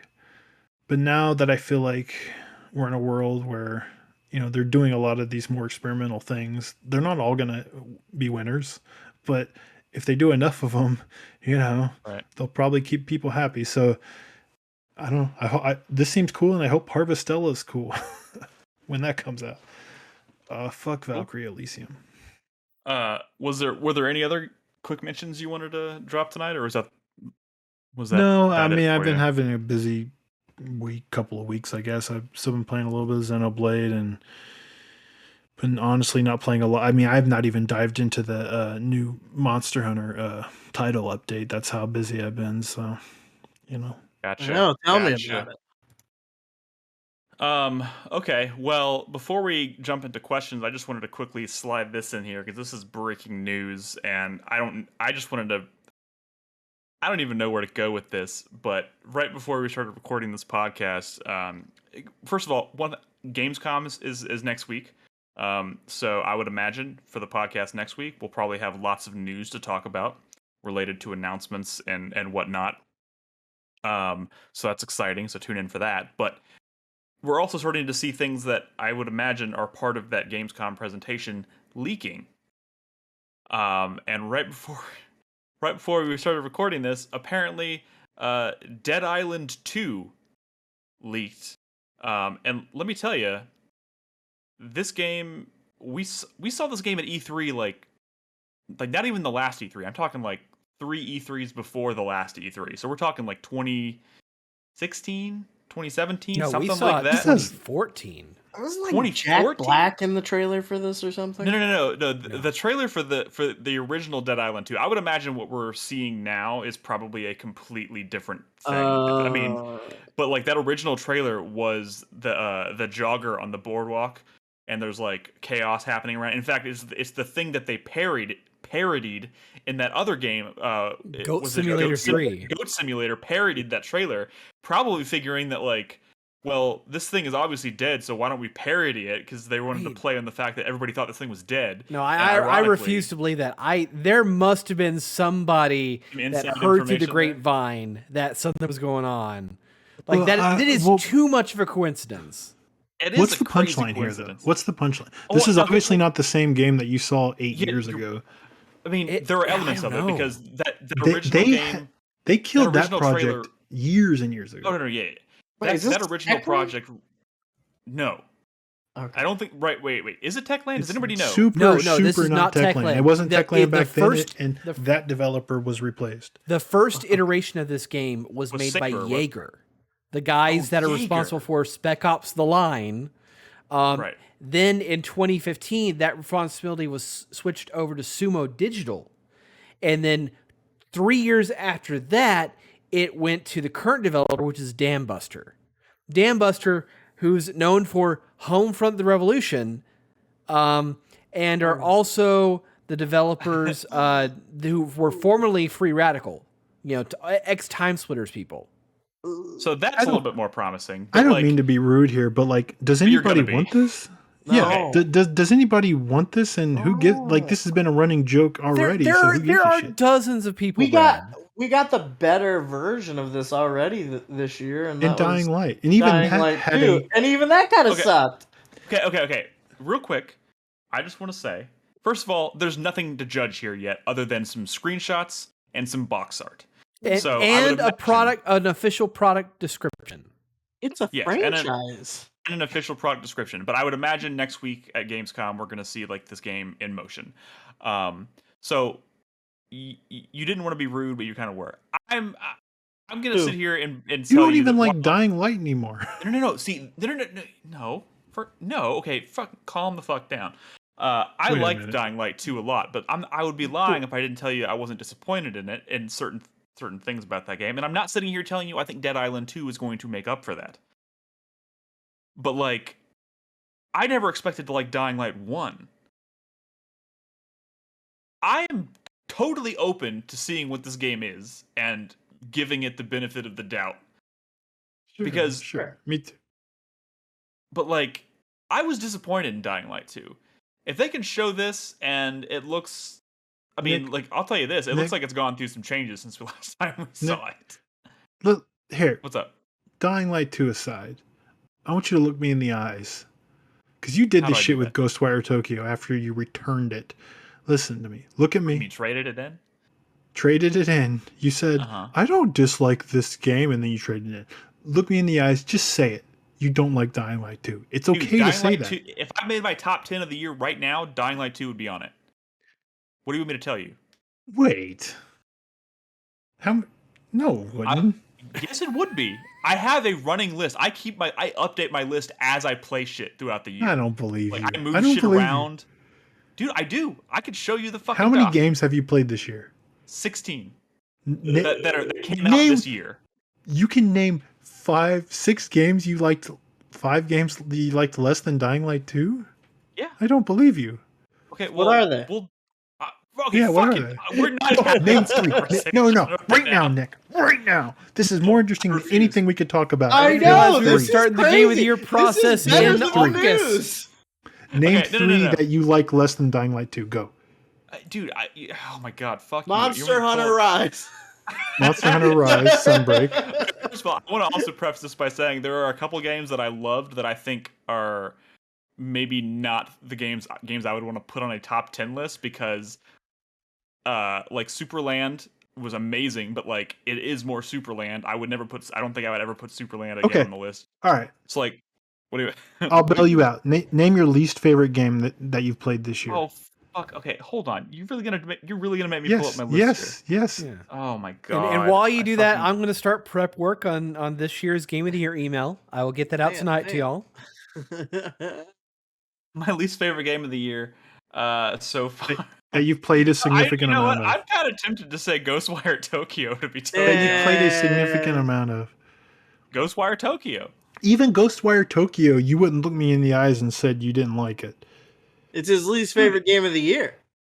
Fine, I didn't like Ghostwire Tokyo. Does that make you feel better? It does. Now say you don't like Dying Light. No, I will not say I don't like Dying Light because I think the gameplay in Dying Light 2 is fucking phenomenal. Can I say I don't like Dying Light 2? Vagrant Story. I don't like Vagrant Story less than Dying Light 2. Dude, we're talking about games that came out this year. That's the only. I'm only including games that came out this year. I'll say it. Dying Light 2 was a little mid. TBH. I like it. I think it's good. I think y'all are crazy. Yeah. Dude, you're not hearing me. Dying Light 2 would make it on my top 10 purely for gameplay alone. Like that game is, I love the way that game looks and feels and plays. But I also am a person who cares about story, and we've had this conversation. That game was a huge wet fart when it came to story. I know, which is why in your eyes you don't like it. But I'm also not going to sit here. I'm also not going to sit here and tell you that I think Dead Island 2 is going to somehow like swoop in and become like the story of the year. You know what I mean? Like I don't expect that either. Like I tell you what would be a really smart play for Deep Silver, and I know they absolutely will not do it. If they would have included a demo for Dead Island 2 with Saints Row, which is launching next week, that would be a great play for them. I mean, they would have done that. That'd be too smart. Yeah, y'all are also under the impression that people even want a demo of Dying Light 2. No one even cared about the first Dying Light. Yeah. Nobody wanted a demo of Crackdown either. But I'm sorry, Dead Island. Dead Island. Man. No one. That's true. No one wanted a demo for Crackdown. That's true. People wanted a Dead Island demo after seeing that goddamn announcement trailer. Okay, we need to move on. You guys are crazy. All I'm saying is, wow, that's unexpected and weird. But the only thing that was weird about Dead Island 2 is when they initially announced Dead Island 2 after knowing that Dying Light was already a thing.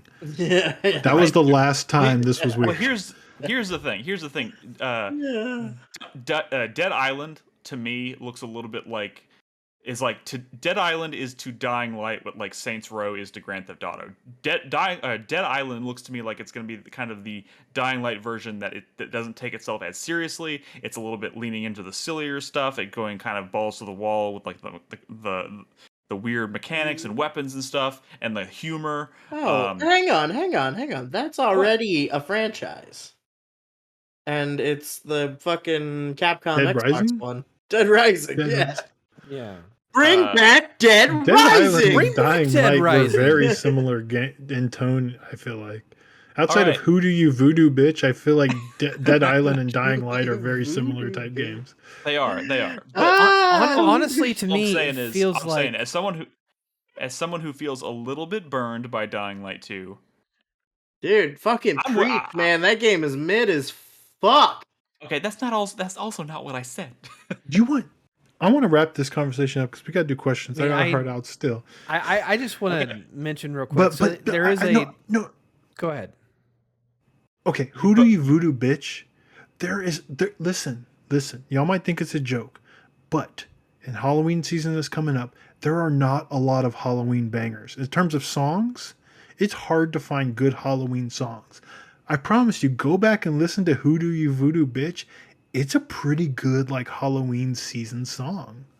It's not bad. All right, I will put that on my iPod tomorrow. Listen to it right now. Chris Davis, last thoughts. We gotta move on. Well, my last thoughts are, number one, not to disparage the now thousands of developers that have worked on this game, but at this point, to have this not even officially leaked. This is an official Amazon product page for this game where you can officially pre-order it. But it feels like Deep Silver is, in the best case scenario, just sending this game out to die. This is something that should have been a formal announcement. That Amazon page leaks. It got away from him. It happens all the time. Like it's also easy to feel that way when we literally haven't seen the game. If it leaked, then it should have been taken down by now. This was hours ago when it was announced. It says currently unavailable, but the page is still up. So this is definitely something that is official. It is weird. Yeah. The other thing I'll say is that the release date for this game is supposedly February 3rd. And that, honestly, that is not a good time to release that game right now because the first 3 months of 2023 are looking fucking jam-packed at this point. Oh, that thing can slip really easily. All right, we need to move on. I'll just say, also, screenshots they showed, looking pretty snazzy. Multiple characters, lady character. All right, Nick, since you're hyped, I think you should play some Escape Dead Island. God, the don't Dead do that game to him. People don't talk about. All right, we're gonna answer some questions, and because we have Brad has a hard out at 11, and we're running a little behind tonight, we're gonna go at these very quickly.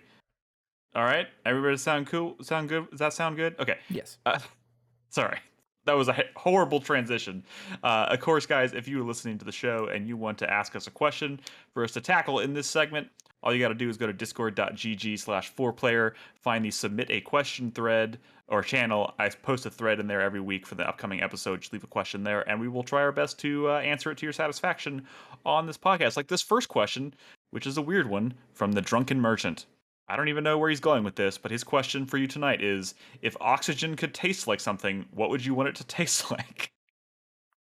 God, I have... You can take the hit get, and say flavored farts. oxygen. You can get flavored oxygen. Yeah, you can. I'm taking the hit. Fuck all y'all. It tastes like farts now.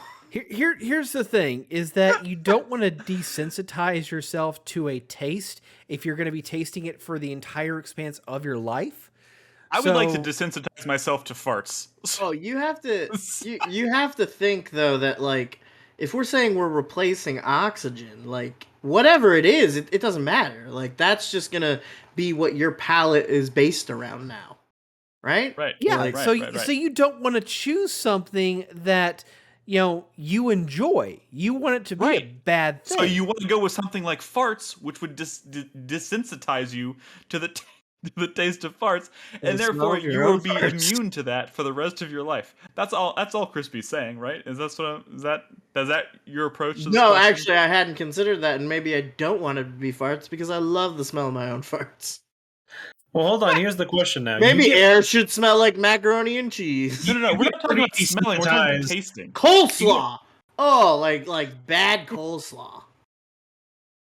I was gonna say you get pretty desensitized to a smell or a taste like fairly quickly. Like it kind of like your body gets used to it. So my question would then be, if you hold your breath for like 30, 45 seconds, does all of a sudden that come back now? Like if you're swimming, when you come up for a breath of air, it's like a breath of fart when you come out of the water. Yeah, I mean, I think that would happen every like you ever been inside and you walk outside on like a fresh spring day and you're like, oh, just like fresh air. It's so clear. Like, yeah, that'd be happening. I'm just occasionally for the rest of your life. I'm just saying that no matter what you do, you want, the best case scenario is to have the most neutral smelling thing possible. Y'all, I've said this several times. Y'all are missing the question. The question is taste, not smell. Okay, taste, whatever. Look, either way, the point is that the best case scenario for you is to choose the most neutral tasting or smelling or whatever thing possible, because then you don't have, either way, you choose something bad, you really don't have an appreciation for how bad things can be. If you choose something good, you don't have an appreciation for how good things can be. But that's the boring answer. We wanted a funny answer like farts, and we got it. Okay. So we It's farts, Chris Davis. All right. Next question. I noticed Brad is like nonchalantly just like, I'm not going to answer this ridiculous question. All right. On a different note, on a totally opposite end of the spectrum here, we have a question from Tack. He says, do you consider roguelike to still be appropriate terminology given how ubiquitous the signature aspects of the genre have become? Much like how Souls-like now gets thrown around for every action game with rolling. It seems like any game with light randomization and punishing progression gets labeled as a roguelike, a convention I find annoying and maybe kind of reductive. It's been 40 years since Rogue has released. Surely there are more relevant terms with which to describe games like Hades or Dead Cells. No. Hades-like. It's a Hades-like. Yeah. I mean, here's the thing. It's steeped.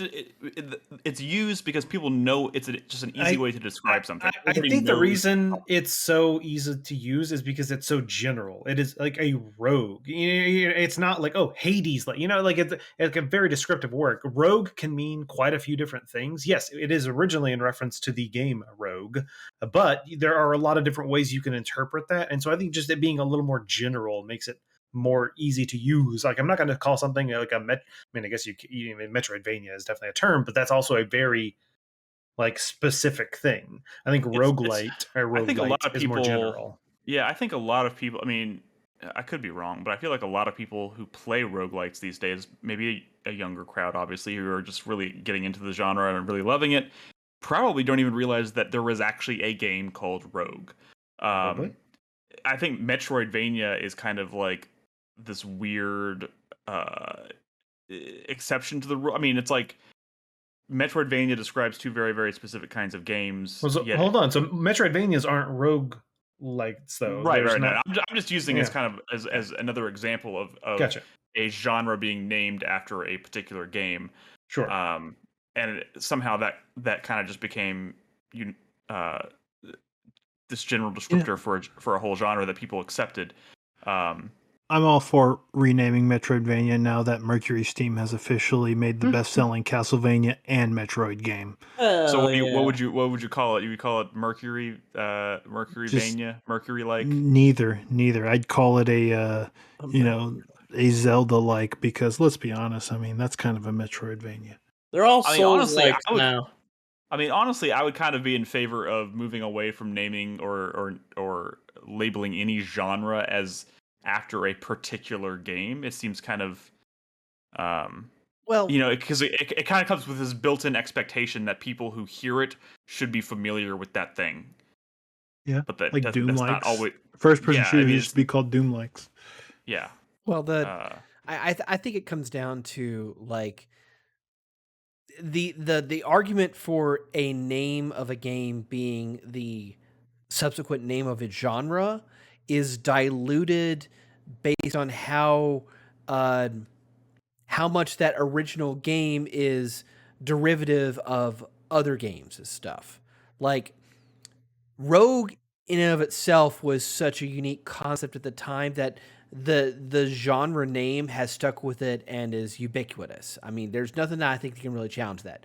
Souls games from Software have become, they were so unique for the time that they're worthy of being their own genre name. But like Hades is based on a number of mechanics and concepts that have already been pioneered. So yeah, if you suggested changing the name from roguelike to Hades-like, it would just be like all you're really saying is you're tired of calling it one thing and you want to update it to be a more modern reference, which is not really the point. Yeah, it doesn't make sense. I mean, it doesn't matter. The point is communication. That's why language exists. So if you're getting your point across by calling something a Hades-like because more people have played Hades and they have Rogue, that's valid. But people know what a roguelike means. It means randomized elements and you have one life, basically. I mean, I will tell you this, and maybe this is going to be, maybe I'm going to regret saying this out loud on a podcast that lots of people listen to, but... Well, not that many people.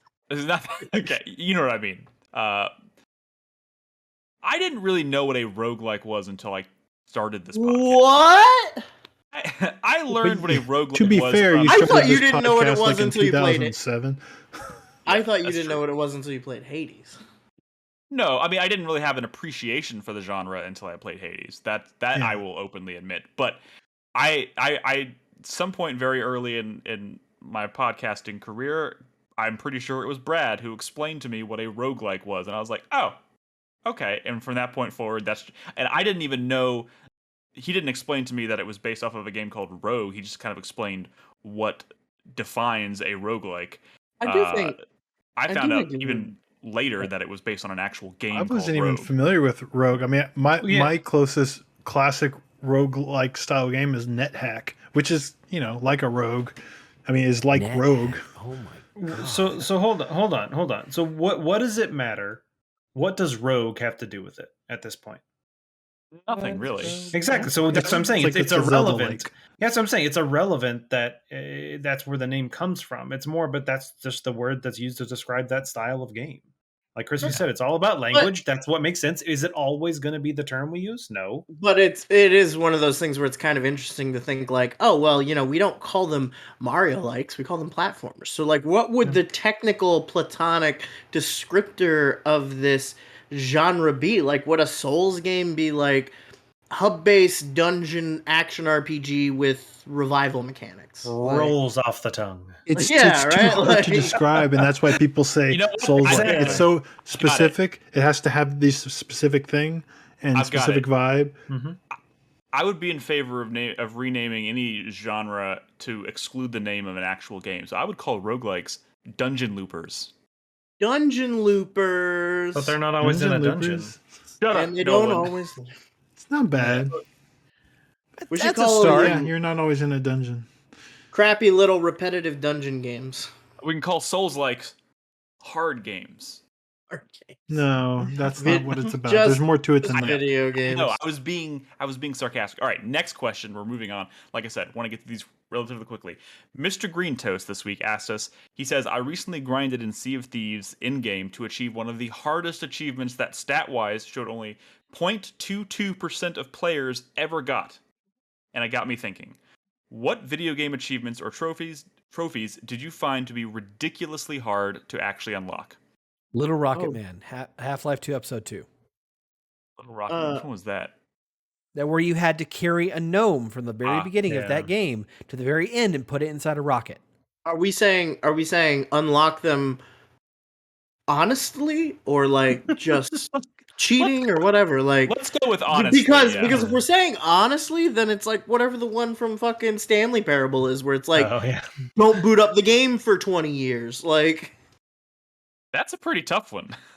Like, you could change your system clock and then it would be like whatever. But like, if you literally were just gonna wait, like, because in the original game, it was 10 years, and then when they re-released it, they added a new one that's like 20 or 25 years. I don't remember how long. Yeah, it's like imagine how frustrating that would be if it's like you think you're going for it, and then like in that game. There's an achievement in that game that you can't get. It's in the list. It's just like you can't get this one.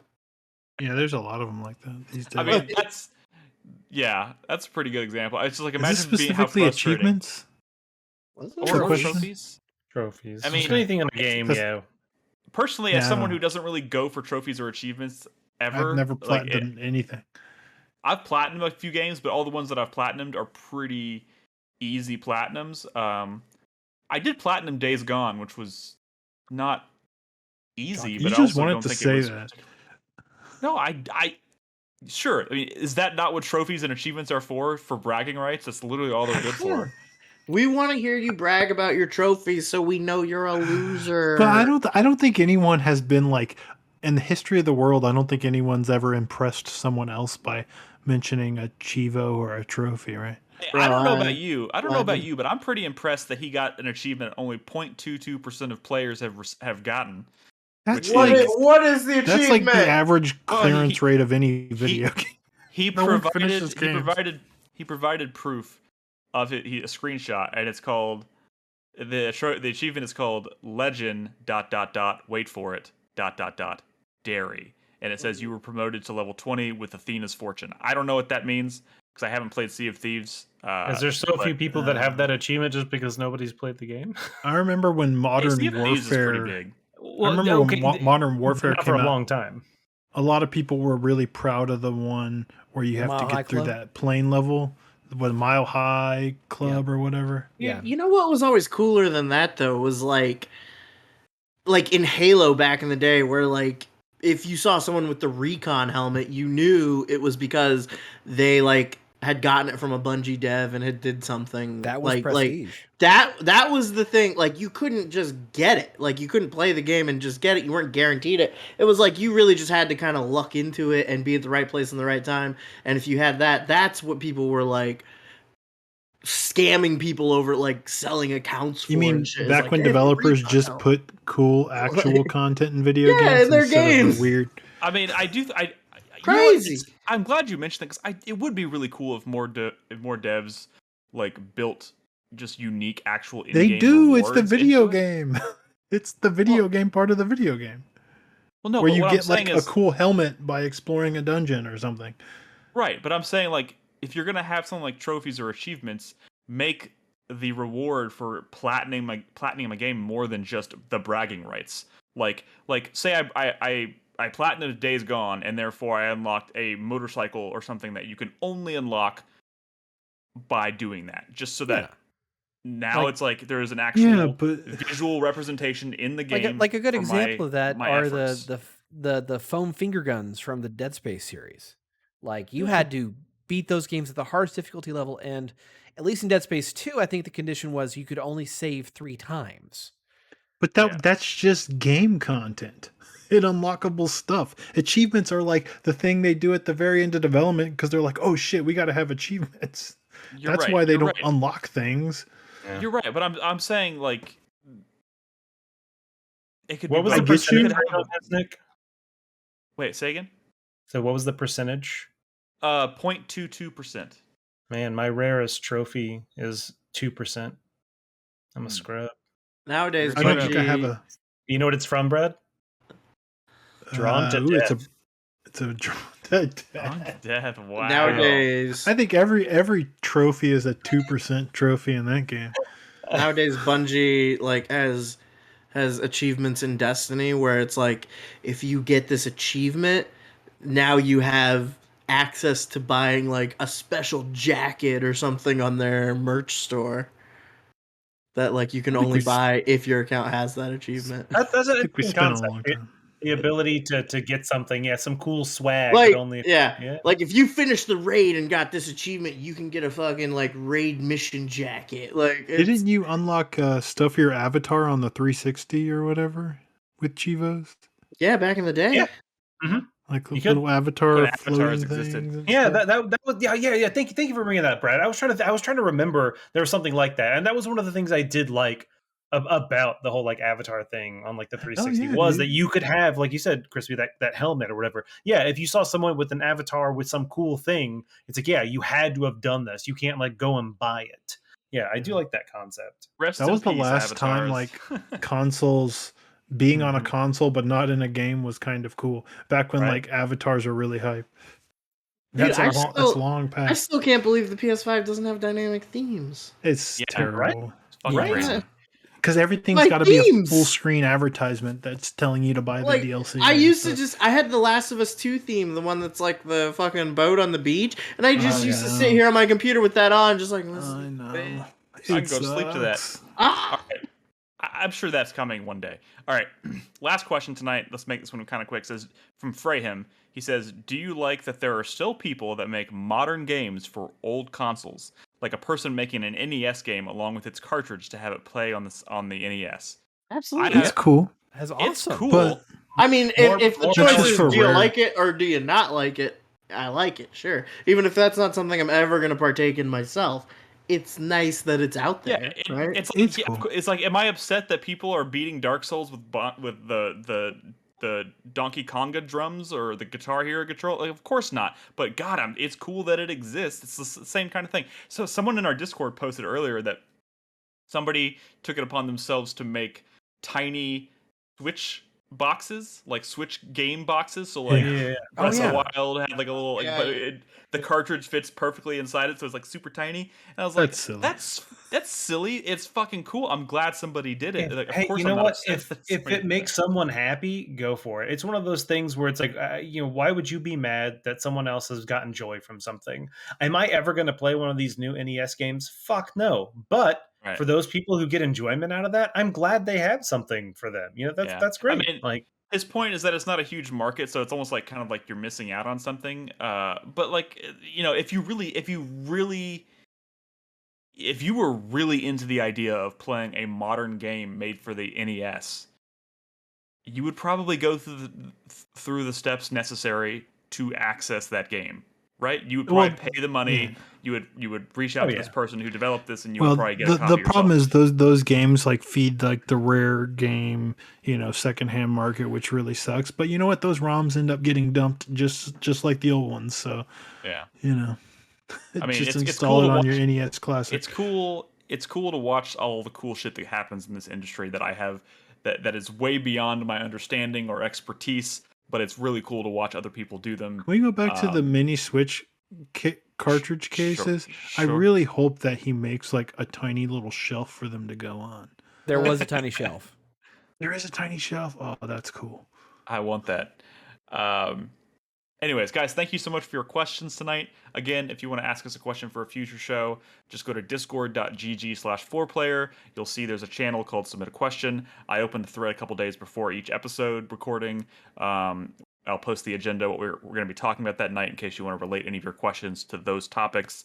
But anything that you want to ask us, throw them in there, and we'll do our best to answer them on the show. But now it is time to wrap up the show with the 4-Player Minute. Brad, you have a hard out at 11, so just to be safe, why don't you start first? You know how it works. Oh my god, I forgot to write down my final thought. I came up with it earlier, but then I forgot to like write it down. Oh So it's gone. no, It's just gone. It's just it's disappeared into the gone. ether. Oh no, I got it, or I got one. Something I was thinking about. So the new Saints Row comes out soon, Right. and I'm renting this, and I was like, you know what? Fuck all those people who are like, I want the original Saints. These are, woke Saints or whatever the fuck their problem with this new Saints Row is. I still don't understand it. But I was like, I like Saints Row, you know? But then I started thinking, I'm not gonna like stream this game. Do I like Saints Row? I like Saints Row because I streamed open world games and it led to a lot of funny moments and a lot of funny clips and people enjoyed watching them and I was being silly and I realized there are some games that some genres of games even that I've only ever liked within the framing of 4-player podcasts and streaming. And horror games. now that horror like games. I'm not streaming right now, like do I don't even like Grand Theft Auto games, much less. I mean, I guess I kind of do, but if a Saints Row falls in the forest and no one's around to watch me play it, does it matter? I don't know. Do I actually play this Saints Row game? I don't think I. No, I don't think I like these games. But Brad, this is a perfect experiment then, because since you're not streaming right now, play it. And then you'll have your answer. But what if this one just sucks? What if this one just sucs? I doubt. I mean, if this one sucks, everyone will agree with you that it sucks, and it's not a big deal. Yeah, and but if it's getting positive reception and you're just not enjoying it, then you now know as fact. Think about it, but think about Saints Row. One of the cool things about Saints Row is like, oh, the character creator. You can create this zany character, get some zany outfits. But if no one's there to see my crazy, Borat bathing suit or whatever with a top hat, which is what I had my Saints Row 2 character adorned with, like then who gives a shit? Wait, hold on. I just look like an idiot for no reason. Brad, did you go blind recently? What? Because you see it. That's the point. You get to enjoy it. Yeah. Also, Brad, you can take screenshots and share it with the community in Discord or on record videos for the podcast. Can I tell you that the worst part of playing... dude, what are you talking about? Record footage. We have a podcast where we air footage that people watch us record live. But I don't record footage. My computer is not near my... Well, whatever. Can I say... You're right. I would probably share clips on Twitter, whoever the fuck cares about that, honestly. But I would probably still do it. The worst part, maybe this is my actual final. My worst part about the Steam Deck and why I hate playing like Monster Hunter on the Steam Deck versus like when I played it on my Switch or anything is I can't make quick clips and upload them to Twitter and stuff. And I've had so many like really exciting Monster Hunter moments that I would like, oh, let me, save this last 30 seconds and upload it to Twitter so people could see this cool thing. And I'll make, a comment of like, look at this cool shit I did. And, maybe like I miss that. If I was Valve, I'd really figure out how to like put that functionality in on an OS level because that's one of the coolest parts about like the Switch or the PS4 or 5, whatever, like that. I feel like that's kind of all video game consoles and stuff do that now, and them not doing that seems that's not a thing. I don't want to wait a year or two. I've played so much Monster Hunter already. They're probably so focused on getting these things out the door that they're not focused on like huge new updates like that. But once like they get all these, like they said, they're going to have all these Steam Decks in people's hands by the end of the year. So maybe those kinds of updates will come after that. I don't know. Right. Wait. To take a further step back real quick on the if no one's there to watch me play a Saints Row game, if no one's there to listen to me talk about a video game, why am I even playing video games? I mean, anyways, that's my final thought. It's funny you say that. I have frequently had the same thought. Like, I love video games, but like if I suddenly had to stop doing this podcast, like, what would happen to me? like what? I'd read books. I'd read books. You guys are fucking crazy. I think about quitting this podcast all the time to have more time to play video games. Like the exact opposite problem. Like, I stopped streaming because it made me like the games less. Well, we're different. I mean, I totally get that. I mean, that's not unusual. I'm kind of the same. I'm kind of the same way. Like I've never been like the big. Like, there's only certain games that I'm interested in streaming for other people's benefit. Most games I don't even. I just like to play privately. Yeah, I'm probably not supposed to say that, and I don't want to like kill anyone's buzz. And I did have fun streaming. It wasn't like a terrible experience or anything, but it's such a distraction. It's such a distraction. Appreciate your honest. Like, we appreciate your honesty. You stream all of Final Fantasy Tactics. No, like my roommate came in and was like talking to me about. He's like, why not? He's like, you don't stream anymore, and I'm like, no, I don't really like. I just haven't really tried, and he's like, why? And I was like sitting there and I was thinking about it, and I was like, man, do you know how many like cool games I've played that like I just don't really remember because I played them entirely in a streaming setting. Like, I barely remember most of Resident Evil 4. Like, it was pretty fun though, right? That was really fun, and I loved that event. I loved it. I would do it again tomorrow. I had a great time. It was so much fun. But like, ask me anything after like the fucking village. And I'm just like, I don't know, man. Like, what about the castle? Don't forget the castle. Oh yeah, the castle. Or the cabin. Or and the jet ski at the end. I very vividly remember the jet ski. Yeah, how can you forget the jet ski? Yeah, I mean, I totally get it. No, I totally get it. It's one of those things. And I did actually like playing Final Fantasy Tactics on the feed. That was a project that was really fun to do. I was really glad everyone got to be there for that. I do some like when I was playing like the Final Fantasy Tactics content in Final Fantasy 14 though, like certain characters would pop up and I'd be like, wait a minute, who? And then like it's just it's yeah, I don't know. It makes me feel like I'm crazy. You're not crazy, Crispy. All right, so in the spirit of moving along here, Crispy, I don't know if that was your final thought. That was it. Also, I bought Spelljammer because it just came out this week for Final Fantasy for Dungeons and Dragons, the other one. For Dungeons and Dragons, and it's a lot of fun because it's magic space, and we all know that space is the place. Space clowns. That's what I'm excited about. I'm also excited. Actually, I'm gonna say this. I'm also excited that like we're getting back into big releases, and I'm kind of like getting out of the season of like false promise games. Like I'm like dodging around like things like Cult of the Lamb, where it's like, hey, you should spend $30 on me, and I'm like, I don't know. Like, you don't seem like you're gonna have that much fun. Like, you know, I don't know. Like, but I'm really. I know, I get that, but like. But like it is like I'm at this point where it's like I don't know what to fucking play, and I keep looking at the same 4 games over and over again, and I'm like, I don't really think this is like a good use of my money, but I'm just fucking waiting for like big game season again, you know? He's ready for that Gotham Knights, which went gold this week, by the way. Gotham Knights, yeah, which I have also already admitted to like kind of not being that invested in, but if like I think the week it comes out, I will be really excited, and if it's great, I'm, gonna be talking about it for years. I feel you. All right, Nolan, why don't you go next? Actually, may I go? Before he goes, I just want to say goodbye to everybody. Okay. Bye, also, Arkham Games up here, Spider-Man 2018 way down here. Oh, bye. And my 4Player minute involves you, Brad. God damn it! Batman is cool. Is he already? He can't hear you. He's already logged out. Okay. Or maybe he can. I don't know. He can't speak. Okay. Well. God damn all right, Chris Davis, you're up. What's your 4-player minute? He doesn't have to be here for it. No, he has to be here for it because I was going to address him.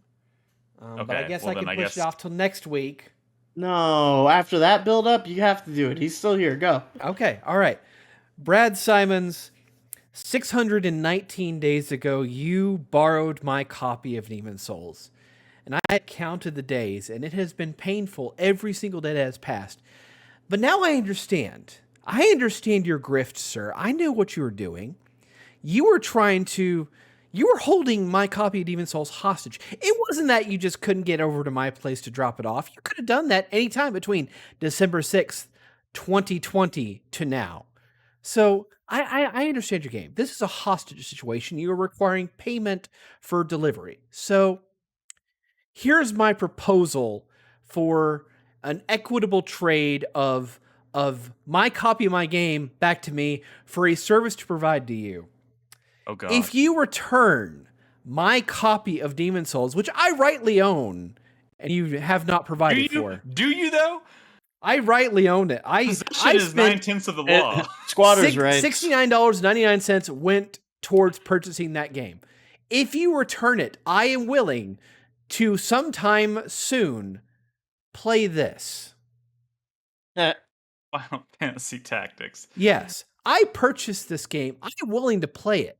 But if you do not return my copy of Demon's Souls, this is just going to stay on my shelf forever. I will purposely, spitefully never play Final Fantasy Tactics. I think you're putting a little too much. I think you're calling Brad's bluff here. I don't think Brad cares if you play Final Fantasy Tactics or not. He's not trying to save everyone. I can see him smiling and laughing over there. He's already cut his recording, but he's laughing. I don't know if that was. I mean, I understand your play, Chris Davis. I just don't know if it's going to work. Well, that is my fair and equitable proposal. So I think the only way you're getting that game back is if you make the drive over to his house to get it. No, then it doesn't count. He has to deliver it to my place because he came over and borrowed it from me. He should return it equitably. Brad's waving goodbye while smiling. That's fantastic. All right. Nolan, your turn. All right.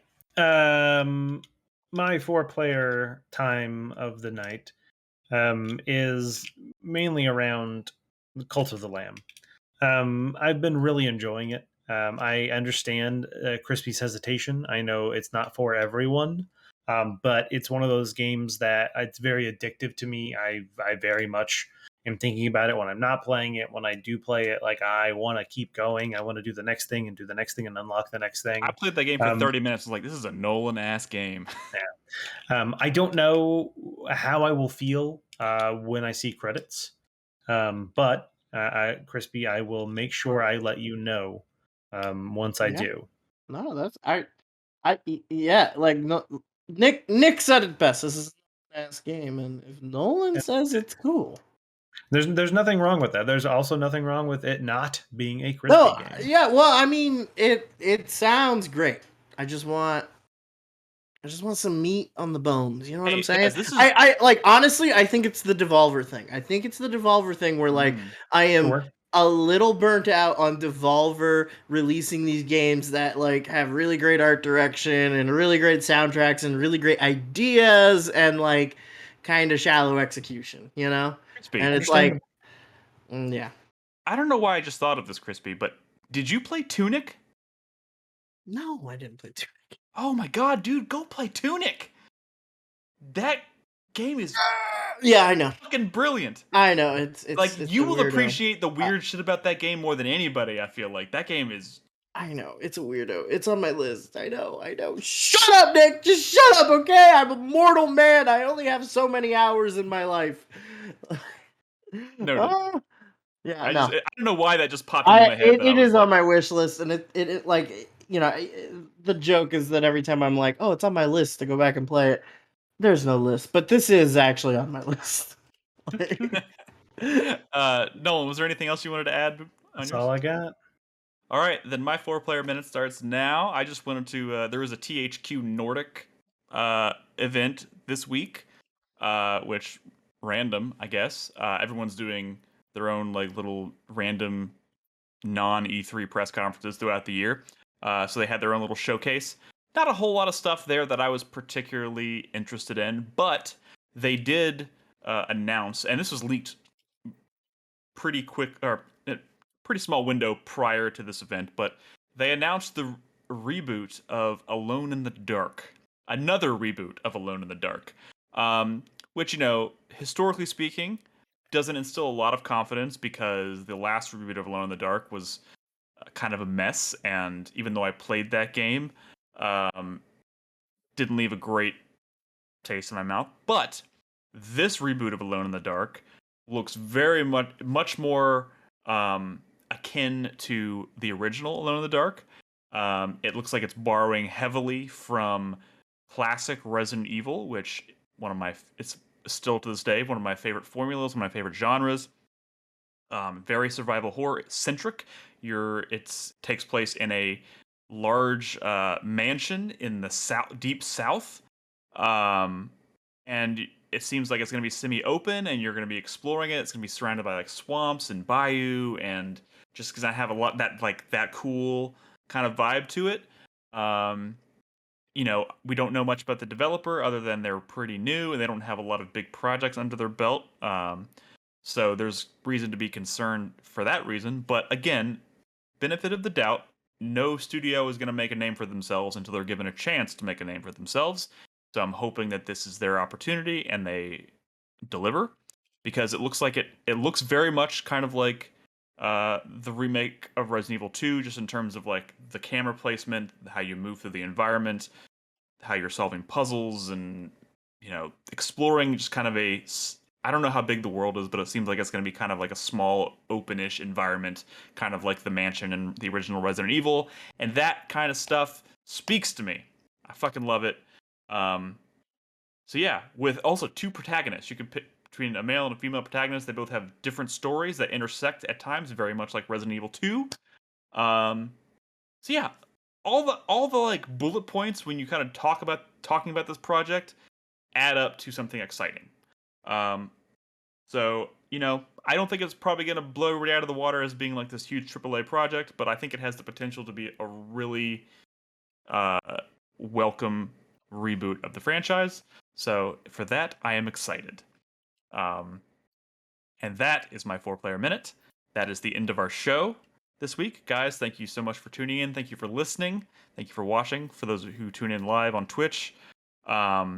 Again, next week we're going back to our original schedule of recording on Thursday nights, so change your calendars as needed.